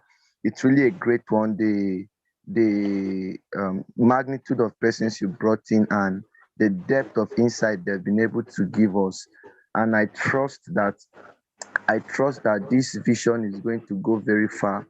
I'm very sure of that it will go very far, and we look forward to more strategies to be able to foster this vision. I just want to say a big thank you. Personally, I've learned a lot today from all the speakers. I even did a screen record on my phone so that I don't get to copyright. All right, thank you so much, sir. I just want to say thank you. Yeah, that will be all from my end. Okay, thank you so much, Victor. Thank you so much. It's such an honor. Thank you for pulling through, for coming through. Victor has been an amazing and a prolific friend for many years now. We started all the way from secondary school. I can remember as it all started, and we're here today doing great things. He is also the organizer of the Global Dialogue, where a lot of conversation is had on pressing governance issues, climate issues, social development, SDGs, and all of that conversation is happening on his platform. By tomorrow, you're going to hear him speak about the work they are doing across their organization, so you can take advantage. What you're going to see happen tomorrow is there are going to be diverse opportunities. So you will not come and say you don't know what to do. There are going to be lots of opportunities so that you can take advantage of any. Like I said, some people will get employed tomorrow. Like I said, some people will get voluntary opportunity tomorrow. Like I said, if some of you are smart, you will be on your way to getting a grant. Did you hear Ms. Beston said very clearly that she's willing to see how people can get funding? Did you guys hear it? Let me see yes if you heard it, and let me give you a little secret that you don't know. If you heard it, say yes. I need to see like 5 yeses. If not, I'm not going to say this thing I'm about to tell you. Because we are talking about networking today, and there's a reason why we're talking about networking, because you have to pay attention. It is what I want to teach you networking so that you know how to position now that you're having an opportunity now. Mrs. Okay, I can see yes, I can see awesome, I can see Christiana, I can see, oh great, Atta, Blessing. Okay, I'll tell you. Mrs. Blessing is part of an organization that gives funding to businesses. She's not an employee, She's a partner that determines who gets funding. Now, if such a person helps you to develop your business plan, do you think you will not get the grant? I'm not saying loan, grants. I want to hear you. Do you think you will not get it? Let's even assume not from our organization. Do you think it will not position you to get it somewhere else? She has many master degrees across different fields in finance, in management. So you want to take advantage. Don't play with tonight's session. I understand what Victor is saying. I've had to sit like this in an 18 hours meeting, listening. I have videos saved on my phone. I can watch a 3 hours video better than watching a movie. It flows natural for me. I can listen to a 3 hours talk than to just sit down and watch a movie. Some of you can watch a full season and more without getting tired, right? You need to build your capacity development appetite. Expand it to take in, expand it. See, there are many things we're doing right now at Campus Startup with the Starting Life After Summit that we did not plan for them. They are initiatives springing out of the wells of capacity I've built. Some of you don't even know that it took us 1 week to execute this event. If you were ever on the group, you were not on the group before Monday last week. Majority of people started joining this group on Saturday. In fact, the group was made public on Saturday. I need you to think about that. I'm taking this time to really talk to you because you waited till this time. So you are like my real audience. The 400 and something people in that group, no, some of them might just be people just passing through. But you are my real audience, so I need you to listen. We took between Saturday and today to execute this meeting. We have over 400 people on the group. We have people reaching out from South Africa, from Swaziland. As at this morning, was it this morning? I had the call from Dubai, or yesterday evening, I had the call from Dubai. Some guys are coming into Nigeria to do something in a huge industry in Nigeria, and they're wanting to partner. Just like that. I need you to think about it. So all of these results are happening. Just I had a chat with someone from the UK, and she said she wants to get involved. I'm hearing people say they want to volunteer from different parts of the world. I'm like, whoa, really? It's first edition planned in 1 week. So most of you, your real problem is not because you don't know what to do, it's because you've not begun to take steps. And you have not put your plan properly in place. Yesterday I said, if you're feeling overwhelmed, it's because there is no proper planning. If anytime you begin to feel overwhelmed and too pressured, there is no proper planning. So when you say ability to work under pressure on your CV, what you interpret to me as a HR consultant is that you have the capacity to plan effectively. So when people tell me I have the ability to work under pressure, I tell them, what is your planning skill? And some of them, you now realize they don't even have an idea of the interpretation of what it means to work under pressure. So how do you get employed? How do you get to work with people who are C-suite executives, who are top-class executives? How do you do that? So take note of that session tonight and don't miss it, right? Don't miss it. This is that time you want to reach out to me to say, I think I like what you guys are doing. I think I want to volunteer. Please, this is not a call to come if you're not ready. It's rigorous. It's going to stretch you. The person who is handling a Zoom class had never done it before. It's the first time. It's the first time. And I'm sure you're glad we did delivery. Everything, most of the things we're doing, when we sourced them out, they were coming in serious digits. When we did initial budgets for this, it was running over 500,000. But we've been able to execute this with less. And I think on an average, you can tell us that we've come this far. Right? So let's take advantage of the opportunity. Later on this evening, as we get on the class, I'll be sharing with you, there's a feedback form we want everybody to fill. It's going to form what we call the communique. We want you to be able to have information about the conference we just did and some of the resolutions, some of the things we were able to achieve, so we can also send it to our guests and all of that. Some of you will have to reach out to you to do like a personal video thank you message so that we can compile them and send them to our guests. None of them is collecting a dime, none. And these are speakers that speak for expensive amounts. None of them are collecting a dime, none. So it is important we're able to honor them. So let's wrap up here. Thank you so much for staying this long. Wow, it's been 3 hours, 11 minutes. Thank you for staying this long. We appreciate you. You are the real MVP, and we're looking forward to doing tremendous things in a very short time. So pay attention. Let's be on the group tonight. And one more last thing as we go is engage our social media page. If you're watching us live on YouTube, please click on the subscribe button. Follow us on YouTube so you can get more content. If you're here, you've not followed us yet on YouTube and our social media pages, this is when you do that. All you need to do is check at Campus Startups.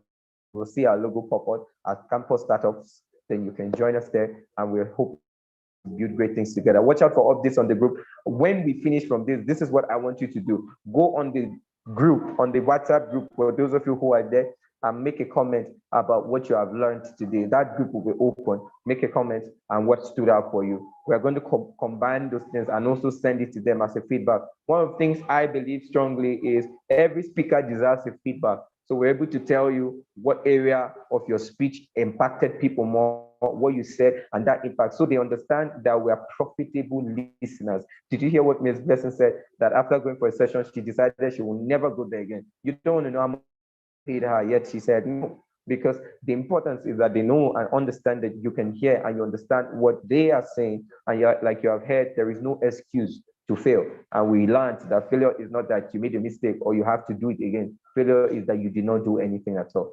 From all of us, from the entire team, we want to say we love you here at Startups, Campus Startups. And we're looking forward to build a stronger community with you. Watch out for tomorrow. If you do not publicize this meeting for tomorrow, I wonder what you are waiting for. Let's take advantage and let's meet here tomorrow. Let's also meet this evening at the WhatsApp call where we'll be attending to the topic on networking.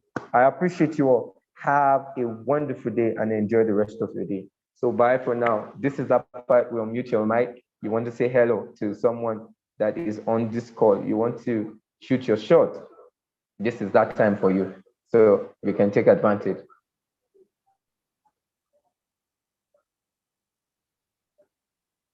Thank you very much, everyone, and take care of yourself. Bye for now. This meeting will be off in exactly a minute. All right, Sir David, we'll meet online. Exactly. Oh, Christian, thank you so much. Thank you so much, Christian. Thank you, Vincent. Thank you, Mr. David. Thank you, everyone. Guys. I love you. Is there anybody that is here? Is there anyone here that connected outside Nigeria? Anyone from outside Nigeria? Is anyone here right now that's from outside Nigeria? A couple of people joined in earlier.